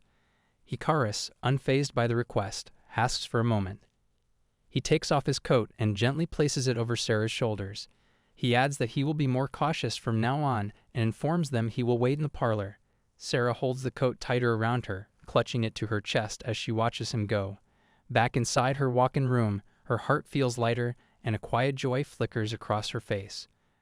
Metatron scoffs, making a dry remark about how she seems quite pleased with herself. He questions whether she's really smiling. She asks him calmly to leave, knowing that whatever he says next will likely be cruel. Metatron gazes at her for a moment, then asks if she noticed anything unusual. She looks at him, confused. What does he mean by that? But he doesn't explain.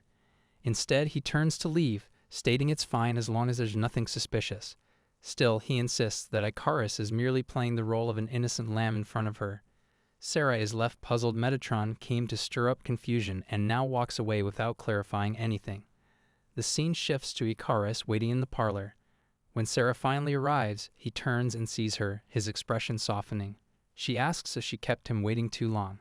He replies that this kind of waiting is nothing to him. He then adds that he couldn't come empty-handed and offers her a bouquet of flowers. Sarah's heart warms. She's genuinely happy to receive them. She softly calls him Icarus, and the name causes him to flinch. That reaction, she can tell it's truly him. She begins to question everything. How did he recognize her? And more importantly, how is Icarus standing here in front of her after all these years? With Metatron, it made sense. He never had a physical body to begin with. But Icarus is different. The only visible change is the color of his hair. His face, his presence, even his memories, everything is the same as it was 500 years ago. Despite having transferred so much magical power to her, he remains unaffected. His power still flows, intact and strong. The gods he destroyed with his own hands, she flinches at the thought. She's read about beings who consume divine powers. She questions him, did he really consume the power of her lineage?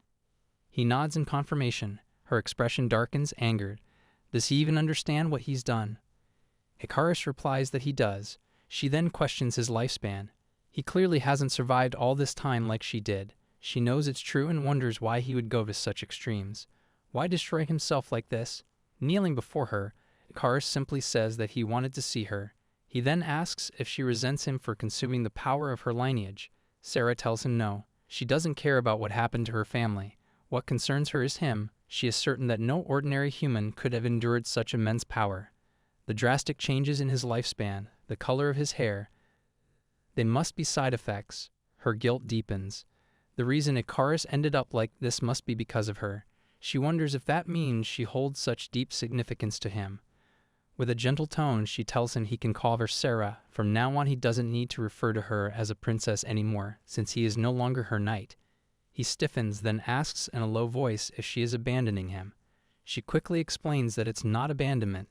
It simply means she no longer bears the title of a princess, so it's all right if he calls her by name. Blushing lightly, he calls her Sarah. Then, with a half-smile, he asks if she will punish him. She turns to him, asking what exactly he's trying to say. He hesitates for a moment before confessing that he touched her yesterday without her permission. She sighs softly, a small smile tugging at her lips. Then she tells him that, rather than being upset, she's actually really grateful. She asks him if he shared magic with her yesterday. She's confident he did. After all, this body of hers drains magic at an incredible rate, and if it weren't for him, she would have likely died. She tells him that somehow he always manages to find her whenever she's in trouble, and this time was no different. So instead of punishing him, she says she'll reward him. Then she asks if he'd be willing to close his eyes for a moment. He closes his eyes as requested, and she gently pats him on the head, almost playfully. He asks if he's not filthy. She assures him absolutely not. He wonders aloud how she can say that, even though he shed so much blood. At that, she tells him to stand up. She instructs him to look at her, and reminds him that if he keeps dwelling on the past, they'll never be able to grow closer. She urges him to lift his gaze, to look at her as she is now. Then she finally admits that she's beginning to understand why he's called Duke Sapphire. He hasn't died in over 500 years, and to avoid suspicion, he only informed the future emperor about the truth. Since then, he's kept his identity hidden, having received the title of Duke. She then questions him directly. Was he the one who helped annul her engagement?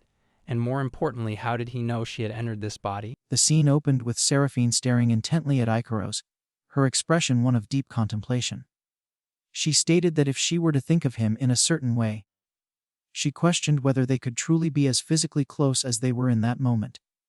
She then urged him not to dwell on the past alone any longer, asking him not to even look up at her. Abruptly, Seraphine changed the subject with a start, recalling a question she had for Icarus. She asked why he was now being called Duke Sapphirian. In response, Icarus explained that since the day 500 years ago, he had not aged. To avoid suspicion, he had only confided in the future emperors throughout the generations and had remained hidden, having received the title of Duke. A sudden realization dawned on Seraphine. She asked if it was truly he who had helped with the annulment of her engagement to Leonhardt. Icarus was visibly startled by her question. Seraphine pressed further, demanding to know how he had realized she had entered this body. Icarus replied that he knew from the very moment Seraphine woke up. He described the knowledge as something innate, like breathing, which required no conscious learning. Icarus then made a solemn declaration.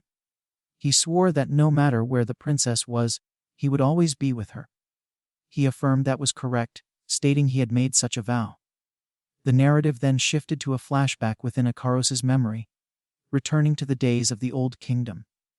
Icarus, as a knight of the royal family, had returned victorious from a war.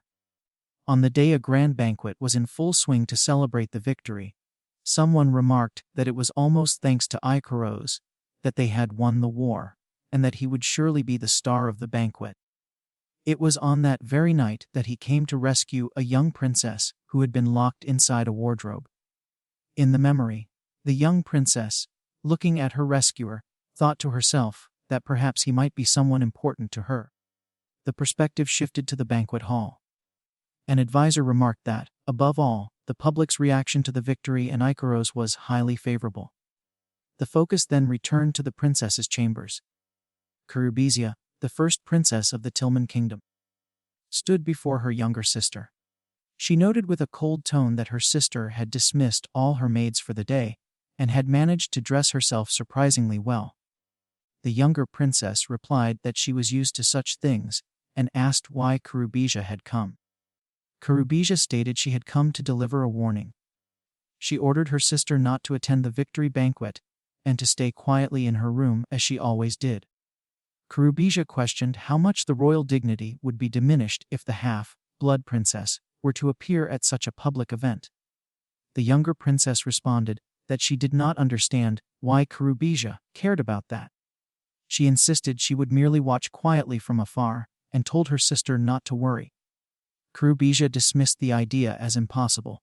She pointed out that everyone knew how blindly devoted Icarus was to the younger princess. If he were to see her at the banquet, he would rush to her side immediately, and might even swear his oath of knighthood to her right there. Cherubizia accused her sister of hoping for exactly that, which was why she had put on decorative attire she never usually wore. Cherubizia declared that such a thing would never be allowed to happen. In a sudden, cruel pronouncement, Cherubizia informed her shocked sister that although Icarus was a former slave, his abilities were not bad. She coldly announced her intention that the slave would become hers that very night. She ordered her sister to stay there quietly and greet Icarus once he belonged to Cherubizia. Alone after her sister left, the young princess reflected on the insults she had endured. She had heard herself called half-blood royalty and a useless princess countless times, but she stated she had never felt as utterly miserable as she did in that moment. She lamented the pathetic nature of her situation, where she could not even protect a single person who was hers. The memory of her powerlessness was profoundly bitter.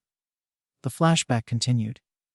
Icarus was now in the young princess's chambers. She noted that the victory banquet should not have ended yet, and that he should have been there, celebrating as the star of the event. Icarus replied that his place was by her side. He swore that no matter what happened, he would not leave her.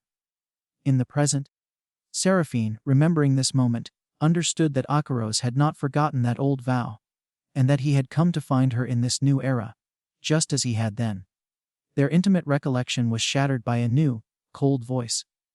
Metatron, whom Seraphine addressed first as older brother, before correcting herself to his name, stood observing them. He asked if the slave reunion was over, and inquired why Icarus was there. Icarus did not answer the question. Instead, Metatron commented that it was a rare gathering of people from 500 years ago, and stated that he could not possibly miss it. In the present, Icarus immediately stepped protectively in front of Seraphine, warning her that Metatron was a dangerous person. Icarus observed that Metatron's gaze remained unsettlingly unchanged from centuries ago, still looking at Seraphine as if she belonged to him. Icarus found the suspicious look infuriating, thinking to himself how Metatron dared to look at her that way. Metatron then addressed Icarus directly, calling him a slave and referencing a time he had run away before. He demanded to know what business Icarus had with his fiancée. Metatron dismissed Icarus, stating that if their conversation was over, he should leave. He added that Seraphine had collapsed the previous day and needed several more days of rest. Ignoring Metatron completely, Icarus instead spoke softly and directly to Seraphine, reaffirming his presence and loyalty with a simple address of her name. Following Icarus's steadfast address, a profound silence fell between him and Seraphine. The weight of centuries of loyalty, rediscovery, and shared memory filled the space around them, pushing the present confrontation into the background. In that charged and intimate moment, Icarus looked at Seraphine. His voice was low, carrying the gravity of 500 years of waiting and devotion. He asked her a single, direct question, seeking her permission for a single act that would bridge the vast distance of time. He asked if it would be all right if he kissed her. Rumors circulated about the auction for the diamond. It was known that even His Highness the Crown Prince had participated in an attempt to acquire it. However, he was forced to withdraw, kneeling, as it were, before the overwhelming wealth and influence of the Rubia family. Observers noted that when Princess Rubia took possession of the diamond, the situation made the Crown Prince appear strangely diminished. In her chambers, the Crown Prince's fiancée, likely Seraphine, reflected bitterly that her perfect plan had been disrupted. The scene then shifted to Princess Rubia, who was presented with a gift. It was revealed to be the very red diamond she had wanted. A moment of shock and suspicion followed. The fiancé wondered if it could be that His Highness the Crown Prince still held feelings for Princess Rubia. She was outraged at the thought that he would show such favor to a woman she considered a villainess. The perspective shifted to an observer, possibly Metatron or another royal figure, who witnessed Princess Rubia's emotional outburst over the diamond. The observer noted with a sense of smug ownership that while Rubia had turned her back on him, stating she did not need him, in times of crisis like this, it seemed he was the only one who could save her. The scene then changed to a public corridor where Duke Saphrion, Icarus, was seen attending to Seraphine. A bystander whispered in surprise, asking if that person was the Duke, remarking they were seeing him for the first time. From a distance, Metatron watched the interaction between Icarus and Seraphine. A cold, knowing smile touched his lips as he confirmed to himself that their relationship was exactly what he had suspected it to be. His thoughts grew darker and more contemptuous. He reflected that Icarus, in the end, was just the lord of a barren territory. No matter how high Icarus might soar, or how low he might crawl, he would still have to bow his head to Metatron, the man destined to become the future emperor. Meanwhile, the Crown Prince was elsewhere, receiving praise for his cunning. An advisor commended him, stating his plan was perfect. The Crown Prince himself reflected on his original scheme. Since his fiancée was a woman who, in his estimation, would not live long anyway, he had planned to maintain a proper public relationship, marry her, and then shed a few strategic tears at her funeral.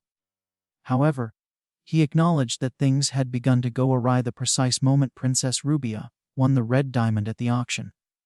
From that moment on, he began to find the entire situation incredibly strange and unfavorable. The Crown Prince, Leonhardt, voiced his frustration, questioning the mysterious status of Duke Saphrion. He complained that even his own father, the Emperor, avoided giving straight answers about the Duke, only warning him not to provoke the man.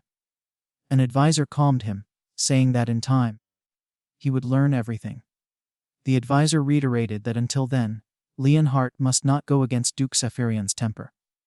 Leonhardt, dismissing this, declared that he needed to meet Princess Rubia immediately. His attempt was bluntly thwarted. A servant of the Rubia household intercepted him, stating that if His Highness Leonhardt wished to meet Princess Rubia, they had a message to convey from Madame Rubia herself.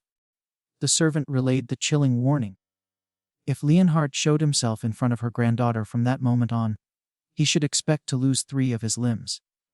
The servant clarified that these were Madame Rubia's exact words, not their own. Leonhardt scoffed at the message, questioning since when the madam had been concerned about her terminally ill granddaughter. He was immediately corrected by a new, authoritative voice. A woman stated coldly that it was she who had been keeping Seraphine alive all this time. Startled, Leonhardt turned and called out for Melanie. A woman named Melanie Baselin appeared, addressing him as Your Highness. Leonhardt regarded her, thinking of her as his old childhood friend. He categorized her internally as a woman of low status, who could never sit on the Empress's throne, noting that she was well aware of her own inferior position. He then contrasted her with Princess Rubia. Rubia had a respectable status, but in his view, she was a woman who cared for no one but herself. He listed her flaws: afflicted with a rare disease that made it uncertain if she could even bear an heir, and possessing magic that consumed her health. The scene shifted to a flashback within Leonhardt's memory. He recalled a time of vulnerability, stating that with no one else to turn to, he had sought out his longtime friend, Melanie. During that period, they had shared their hearts and confided in each other. He reflected that the dynamic between them remained the same even now. The narrative then returned to the present, where Leonhardt, Joshua, and Seraphine were together at what appeared to be a cafe or dessert shop. Joshua playfully complained, asking if this was really just a dessert shop, and remarking that at this rate, there was no point in him coming along. He reminded Leonhardt that it was Joshua who had insisted they all go out together, and he had thought they would go somewhere nice, like an auction house, since Leonhardt and Seraphine were going out alone. Joshua then voiced his concern, questioning whether, even if the engagement had been broken off, Leonhardt would really act this openly with Seraphine. Leonhardt ignored the comment. He instructed both Joshua and Seraphine to stay there for a moment, as he needed to say something and would be right back. Joshua tried to stop him, but Leonhardt was already leaving. He turned back to Seraphine, promising her he would return soon, and telling her to stay there and rest. Alone with Joshua, Seraphine watched Leonhardt depart. Joshua observed her quietly, then made a blunt remark. He said that even if she pretended otherwise, she and Leonhardt were both the same. Left alone, Joshua sighed with frustration. He muttered that if only his brother hadn't stopped him, he could have said something more. Seraphine, slightly exasperated, began to speak his name, but Joshua cut her off. He looked around, suddenly realizing she was no longer in her seat. His expression shifted to one of alarm and confusion. He asked aloud where their sister had gone. Seraphine awoke in an unfamiliar place to find herself with Nechek. Nechek exclaimed that she was awake, expressing amazement. He stated he hadn't thought it possible, but she really was the crown princess. He then asked, with a hint of playful uncertainty, if he should now call her princess instead.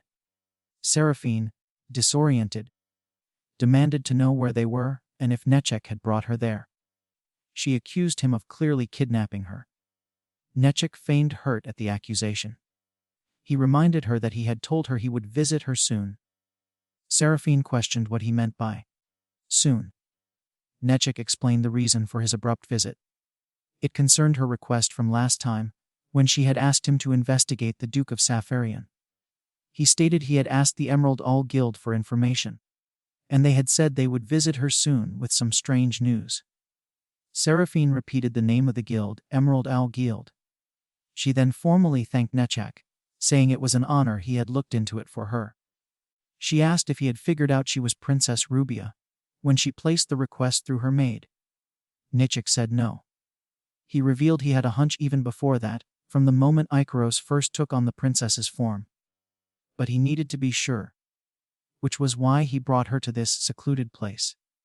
He explained it was unrealistic for someone to enter another's body without a weapon, and he expected that meeting the princess in person would provide the confirmation he needed. He clarified that he hadn't been planning on kidnapping her. However, that day he saw that her brother Joshua had been possessed by Metatron while out in the street. Knowing that only the princess could calm a Metatron possessing a human body, He immediately wanted to confirm Princess Rubia's identity, which is why he brought her there. Seraphine observed that Nechik's curiosity never changed, even after 500 years. Nechik replied that she hadn't changed a bit, either. He then inquired about what happened to her physical body, noting that it must have rotted away after turning into a weapon. Before she could answer, Nechik's expression shifted. He stated he would love to answer her questions, but it seemed an uninvited guest had arrived. Suddenly, Icarus burst into the room. He asked urgently if Seraphine was all right, his arrival startling both of them. Seraphine was shocked, asking how he had found her. Icarus, more concerned with her safety, quickly asked if she was injured. He explained that he had seen her family in the street. When he heard they were looking for her, he decided to search the area himself. Nechik, regaining his composure, spoke to Icarus. He admitted he had been too hasty that day. He promised to send a formal invitation next time, and stated he would tell Icarus everything then. Returning to the street, Seraphine was soon surrounded by her frantic family. Joshua was the first to reach her, demanding to know what had happened and where she had been all that time. He noticed she looked shaken and asked if she was crying. He admitted in a panic that he thought she had left the house for good. Theo, arriving next, scolded her, saying this was all because she kept leaving the house whenever she got the chance. He asked where she had been, stating he had searched for her for a while because he couldn't find her. Seraphine calmly stated that she had been kidnapped. Joshua and Theo reacted with shock, exclaiming in unison that she had been kidnapped. Seraphine elaborated, confirming that yes, she had been. She told them that fortunately, Duke Safarion had found her and rescued her. Theo, concerned, asked who would do such a thing and if she was hurt. Seraphine assured him he could see for himself that she was fine. Joshua pressed closer, asking if she was really sure she was okay. Seraphine reassured him that she was really fine, explaining that the Duke had handled the kidnapper and had also shared his magic with her to stabilize her. Theo declared he would not let the person who touched her get away with it, and vowed to investigate if there was anyone behind the incident. He then suggested they leave. Turning to Icarus, Theo told him to stay strong, as it was his karma. He then asserted that from that point on, he would take charge of Seraphine. He instructed Seraphine to get on his back. Icarus, carrying Seraphine, simply ignored Theo's claim. He told Seraphine to hang in there a little longer, and that he would take her to the mansion directly. He did not know that forcibly draining someone else's magic would have such an effect on her. After they arrived home, Seraphine noticed her younger brother, Icarus, who appeared withdrawn and possibly crying. She approached him, understanding he might be scared or upset after the commotion. Joshua encouraged her, saying he knew she didn't like touching people, but he was sure Icarus would be fine, noting that she had been fine with the Duke. Seraphine clarified that Icarus was fine because he had an excess of mana. She then gently reached out to Icarus, explaining that on the way home, she had received a lot of mana from Icarus and could now handle mana to some extent. Furthermore, she noted that Icarus had Metatron with him right now, so her mana wouldn't be depleted easily. She asked if she could excuse herself for a moment and carefully lifted Icarus, warning him that it might feel heavy. Holding her brother, Seraphine was overwhelmed by a wave of emotion. She reflected on her sudden life, 500 years later, where she had spent her time searching for weapons and chasing the remnants of the past. She had felt she couldn't even blend in with her real family and thought she could only rely on the weapons. But in this moment, the hands her family extended to her felt so warm that she could almost cry. It truly felt, for the first time, like she had become a genuine part of this family. The scene opened with the family returning home. An elderly woman, likely grandmother Rubia, rushed out to meet them, her face etched with deep worry. She exclaimed in distress, asking what on earth had happened. As Seraphine was carefully set down, she began to walk on her own, assuring everyone she would walk from there. Grandmother Rubia immediately asked if she was okay.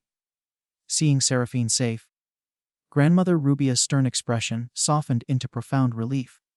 She stepped forward and embraced Seraphine tightly. Her voice trembled as she stated that Seraphine had come back safely. She repeated the sentiment, overwhelmed with emotion, saying she had really come back. Later, in a more private moment, Grandmother Rubia spoke to Seraphine with gentle firmness. She told Seraphine she had gotten too excited and should go inside and rest. She then urged Seraphine to finally reveal her secret. Grandmother Rubia assured her that learning the truth wouldn't make her father or the children hate her. Seraphine responded with a touch of bitterness, saying they already hated her, so they might just hate her even more. Grandmother Rubia corrected her firmly, stating that none of those kids hated her. She told Seraphine it was not the child's fault, that she had been an innocent little one, and that her mother had loved her very much. Grandmother Rubia emphasized that it was nobody's fault, and if anyone was at fault, it was herself for neglecting Seraphine like that. Later, at the dinner table, Grandmother Rubia noticed Seraphine's quiet demeanor. She pointed out that Seraphine wasn't feeling well, yet she wasn't eating upstairs. She told her to go upstairs and rest, promising to come check on her. Seraphine, however, shook her head. She stated that she had something to tell everyone. She insisted that if she didn't say it now, she might never be able to. Seraphine stood before her gathered family, beginning her confession. She stated that this didn't seem like the right place to talk about it, but she didn't understand what they were saying about her mother. She clarified that her mother had not simply died from an illness. With a heavy heart, Seraphine revealed the truth. She stated that she had drained her mother's magic power. She explained that her mother passed away because all of her magic was completely depleted. As her family knew, her wings required a vast amount of magic power. But that wasn't all. She also forcibly absorbed the magic power of anyone she came into contact with. She concluded that her mother lost all her magic because she was with her, and therefore, it was true. She had killed her. Her grandmother reacted with shock and pain, exclaiming that Seraphine was only 7 years old at the time and questioning why she was talking as if it was all her fault. Seraphine insisted that the fact she was the cause did not change. She admitted that she had even avoided holding her father's hand the previous day because she was afraid she might drain his magic too. She added that while she had received magic power from Duke Sapharion, it was gradually running out. Seraphine observed the stunned and complex expressions on her family's faces. She told them she didn't say this to make them understand her. She just wanted to explain her actions up until now, the way she acted so sensitively, her obsession with the crown prince. She wasn't saying she did well, but she still wanted to say there was a reason for it. She narrated the past, explaining that after her mother's death, Princess Rubia hid the secret of her wings from everyone and kept her distance from her family. However, she also desperately wanted their attention. This created a torturous cycle. When her family got close, she would fear draining their magic and push them away. Exhausted by her unpredictable behavior, her family began to distance themselves from her in return. Seraphine continued, saying that when she, the current consciousness, entered Princess Rubia's body and began treating the family differently, they started to treat her warmly in return. So, she thought it would be okay to speak now. But she chastised herself, thinking that just because they had a few simple conversations, or she received some care, she had mistakenly thought she belonged to this family. She realized that just because they were family didn't mean everything could be embraced. Even if her situation was similar to the original owners, it was still not exactly the same. A heavy silence filled the room. Seraphine internally noted that no one was saying anything, and she guessed they were disappointed in her. She resigned herself, stating it was okay, and that she didn't expect any other outcome from this situation. But then, she was confused. Tears began to fall, and she wondered why they were coming out. She questioned if it was because of Princess Rubia's lingering memories and emotions. Was it some sort of obsession? Her brother, Joshua, finally spoke. He said that as a child, his feelings were just jealousy. He admitted he was just there with their mother. Honestly, he didn't even remember their mother's face clearly. But he did remember feeling sad because she stayed with Seraphine, and he wanted her attention. That was why he resented Seraphine more. He then turned his frustration on himself, asking what he was doing now. He reflected that despite receiving their mother's love, he had acted like he was the tragic heroine, being fickle and sensitive. But now that he had heard Seraphine's truth, he thought he understood why she had been the way she was. Joshua stepped closer to Seraphine. His voice was gentle as he stated that she had been scared. She was afraid she might take his magic away, too. But then he told her firmly that he did not think she killed their mother. To prove his point, Joshua slowly reached out and took her hand. He held it securely, showing her that even now, nothing was happening. No magic was being drained. Seraphine grew anxious, pleading with him to let go of her hand. She warned that if he held on too long, her magic might start to affect him. Joshua did not let go. Instead, he shared a memory. He told her that when he was little, their mother had instructed him never to blame Seraphine, no matter what happened. At the time, he hadn't understood what she meant, but now he did. He realized their mother had known the true cause of her illness. Yet, she never held back the love she gave Seraphine. Looking at her, Joshua repeated his conviction. He told her that incident was not her fault. Overwhelmed, Seraphine felt the warmth of his hand and his words. She acknowledged that the warmth made her cry. Seraphine was alone in her room, reflecting on the day's events. She thought to herself that she would never have imagined reconciling with her family, noting that things had changed so much compared to her previous life. She was not asleep. A presence in the room made her open her eyes. She saw that the eye color of the person looking down at her had changed, and she recognized the visitor as Metatron. She asked what brought him there at such a late hour. Metatron explained that he had known there were eyes watching her before she disappeared. He had thought it was Icarus again, but he had been wrong. Metatron then recounted his actions. When he discovered Seraphine was gone, he suddenly recalled the day 500 years ago when she had disappeared. So, he had searched for her relentlessly. He admitted he was afraid she would once again steal his life away completely and face death alone, as if nothing had happened. He declared he could not allow that. He stated that her end must belong to him, and he would end her with his own hands. That was what he thought as he searched frantically.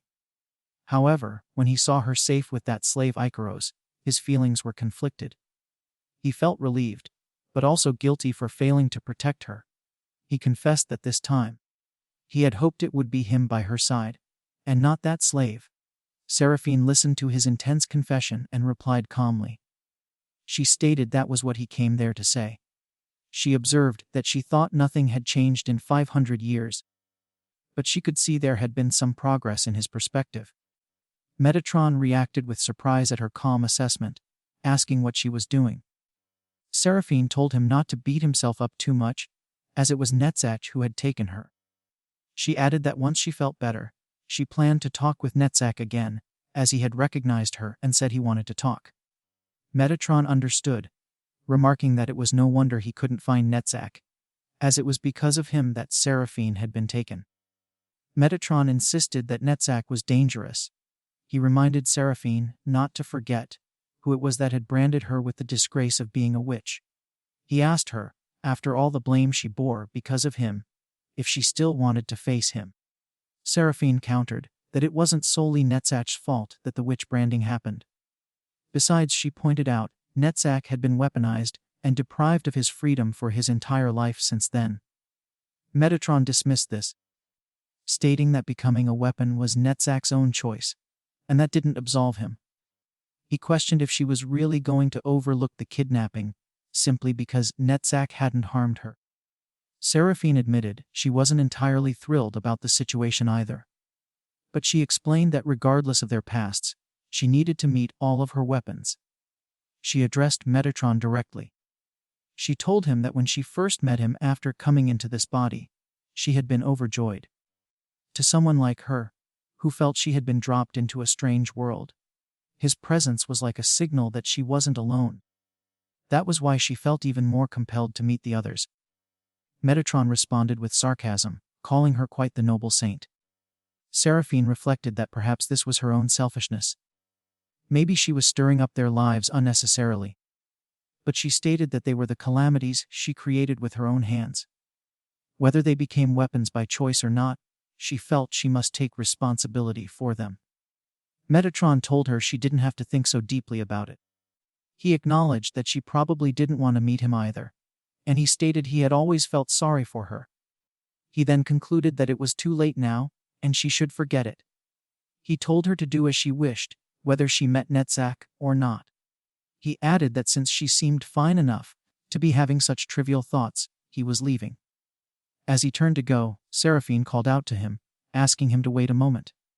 As Metatron prepared to leave, Seraphine asked him a question. She noted that he had been talking with her younger brother, Icarus, lately. Metatron confirmed it, stating that Icarus had been trying to talk briefly from time to time recently. He instructed Seraphine to treat Icarus kindly, and not to use the body recklessly. Seraphine assured him she would handle that. Metatron then added, almost as an afterthought, that Icarus had recently mentioned he would like Seraphine to eat more.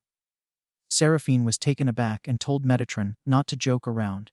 She repeated the name in disbelief, asking if her brother had really said something like that about her. Metatron explained that until now, Seraphine probably thought Icarus hated her. He confirmed that the reconciliation happened earlier, after she explained her circumstances. He clarified that Icarus never truly hated her, he just wasn't good at expressing himself. Now that he understood her sincerity, he felt sorry. Seraphine repeated the words, "my brother," in wonder. Metatron confirmed that yes, Icarus cared for her, though he added that it wasn't as if he particularly liked the boy. He agreed to pass on Seraphine's thanks, if he remembered to. Later, just as the relationships within the Rubia family were starting to mend, a new development arrived. A letter was delivered to Seraphine, accompanied by a gift. Seraphine wondered if it could be a proposal. Upon opening it, she confirmed it really was a proposal. However, the handwriting gave her pause. She recalled a recent promise. "I will send an invitation soon." She realized this was the kind of invitation that had been meant. The letter was signed by Viscount Durant. Seraphine's expression grew serious. She knew there was no way the Durant family had simply stumbled upon Netzach by chance. She concluded that Netzach must have fabricated a fake identity to operate publicly within society. Joshua burst into Seraphine's room without knocking, excitedly asking if she had seen the massive pile of gifts she had received. Seraphine scolded him, telling him to knock before entering. Joshua's attention was immediately caught by the letter in her hand. He asked what it was and if it was from the person who sent the gifts. Seraphine confirmed it, stating it was as if he was proposing to her. Joshua reacted with dramatic shock, exclaiming, "What?" He then noticed she was preparing to leave and asked where she was going, demanding to know if she was accepting the proposal. He followed after her in a panic, asking if she was really leaving them to get married and why she was being so sudden. He pleaded with her not to go. Seraphine, ignoring his theatrics, arrived at her destination, a meeting with Netzach, who was posing as Viscount Durant. Netzach greeted her, commenting that a proposal letter was quite the joke. He explained he thought it was a reasonable excuse to arrange a formal meeting. He added that he had to deal with his brother, following him all the way there, likely referring to Joshua's commotion. He then suggested they discuss what had been postponed from their last encounter. He told her to take her time, as they had plenty of it that day. Seraphine found it funny to hear that from someone who had kidnapped her to confirm her identity. She then got straight to the point, asking about his physical form. She noted that it looked the same as it did 500 years ago, and questioned how it was possible that he had maintained it. Netzach explained that Horde, the eighth weapon, the wand, had made his current body for him. Seraphine reacted with surprise, asking if he was in contact with Horde. Netzach clarified that it sounded strange when put that way, but they occasionally exchanged what they needed. Seraphine asked where Horde was now, and Netzach replied, "Not far." He promised to tell Horde to make time to meet Seraphine soon. He noted that since weapons tended to gather around Lady Seraphine anyway, his help might not even be strictly necessary, just like the two of them being there together. At that moment, the door opened. Icarus stood there, his expression unreadable beneath a large hat. Joshua was behind him, complaining that this guy kept ignoring him. Joshua grumbled that he didn't get what Seraphine saw in a guy like Icarus. Seeing them all gathered, he remarked sarcastically that they were all having fun. Seraphine addressed Netzach, saying she didn't know they had both followed her, but asked if he wasn't going to let them in. Netzach replied that he couldn't share this rare chance of having Lady Seraphine all to himself with such ruffians. He then turned back to Seraphine, stating he needed to ask her about something. He requested to hold her hand. Seraphine was taken aback by the sudden request and refused. Netzach insisted, saying, "Just her hand." He explained he needed to check her magic to truly believe it was Lady Seraphine. Seraphine noted that he still doubted her even after they had come this far. She reluctantly agreed, saying fine, just for a moment. As he took her hand, Netzach confirmed that it really was the princess's magic. He observed that, though in a small amount, it was absorbing his magic too. He told her to stop fidgeting with it. Seraphine explained that the magic absorption was because her wings needed a vast amount of magic. She added that she had gotten better at controlling it now, so she didn't completely drain others' magic anymore. This led her to a realization. She wondered aloud if it wasn't a coincidence that the princess had entered this specific body. She asked Netzach what he meant, and if he had heard anything from Icarus about it. She mentioned that she had tried to ask Icarus several times, but whenever she brought it up, he had a dark expression on his face, so she stopped. She also figured that the weapons, or Netzach himself, would know more than Icarus did. Netzach leaned closer, speaking in a low, confidential tone. He told Seraphine that what he was about to say was just between the two of them. He revealed that after she passed away, the other weapons, and he had helped Icarus destroy the old kingdom. Seraphine was surprised, stating she hadn't heard that from Metatron. Netzach explained that Metatron probably couldn't talk about it due to his wounded pride over the event. Netzach continued, explaining that after destroying the kingdom, Icarus had tried to resurrect Lady Seraphine. He did so regardless of what might happen. And the method or the cost didn't matter to him. And he made sure the world wouldn't forget her name. Seraphine admitted she didn't understand what he meant. Netzach then recounted the Empire's founding legend. The story told of a goddess without a name. Despite having the flaw of being wingless, she created weapons that even other gods feared. Thus, she was also called the goddess of victory. The people of the Empire believed that if they gave a winged human child the goddess's name, someday the goddess would come and take back the wings.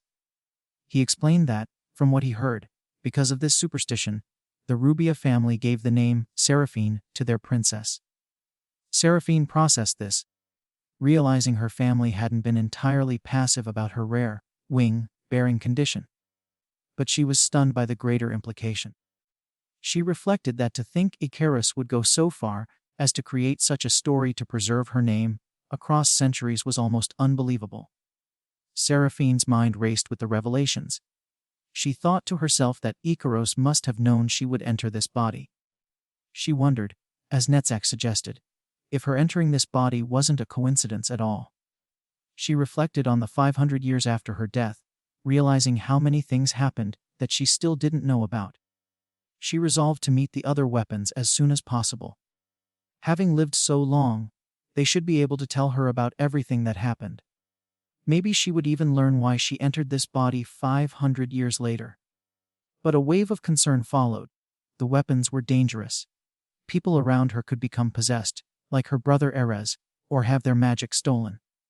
She couldn't risk the safety of her newly reconciled family. With this resolve, she later made a decisive request. She instructed someone, likely a servant or advisor, to find her a man to marry.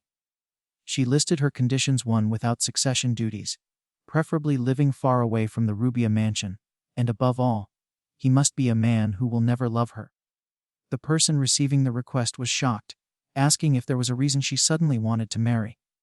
Seraphine explained her reasoning. The Rubia princess had constantly craved her family's love, and had been hurt many times in the process. Nevertheless, she had loved her family. Seraphine stated she couldn't destroy this hard-earned happiness with her own hands by bringing danger to their doorstep. When pressed for more details, she simply said that was a secret. She told the curious party that if they were curious, they should try to find out for themselves, adding that was what they were best at, wasn't it? She concluded that life is a succession of knowledge. The narrative shifted to provide background on Netzach's past life, before he became a weapon. He recalled that the saying, "life is a succession of knowledge," was something his scholar father always used to say. It made sense, as his father had amassed great wealth through knowledge alone. However, there was something even his father didn't know: the fact that their relatives were eyeing his wealth and honor. In the end, their family was ruined by their relatives. Deeply distressed by this betrayal, his father finally made an extreme choice, likely taking his own life. After the family's downfall, Netzach lost his mother and younger sibling one after the other. Alone, he came to a grim realization. While life is a succession of knowledge, fragmentary knowledge alone cannot sustain life. Left with nothing, he struggled to survive. In this world, information was money, and money was information. Obtaining these became the sole purpose of his life. He used his natural personality and decent looks to become a noble's mistress. With the wealth and status gained through this arrangement, he obtained all the information he wanted. He became so obsessed with knowledge that he would do anything to know what he didn't know. Then, all of a sudden, he felt as if there was no information in the Tillman kingdom that he didn't possess. Except for just one thing: the kingdom's secret and powerful weapons. This ultimate, elusive knowledge became his final obsession. And that's it for today's recap, folks. If you enjoyed the story and want to see the next part, make sure to smash that like button and subscribe. It really helps the channel grow. I put a lot of effort into these videos, so your support means a lot. Now, here's the deal. If you want me to drop part 2, type the word spider in the comments below. That way I'll know who's been watching till the end and who's part of the real crew! Thanks for watching, and I'll catch you all in the next recap. Until then, stay awesome, stay curious, and keep diving into the world of Manhwa.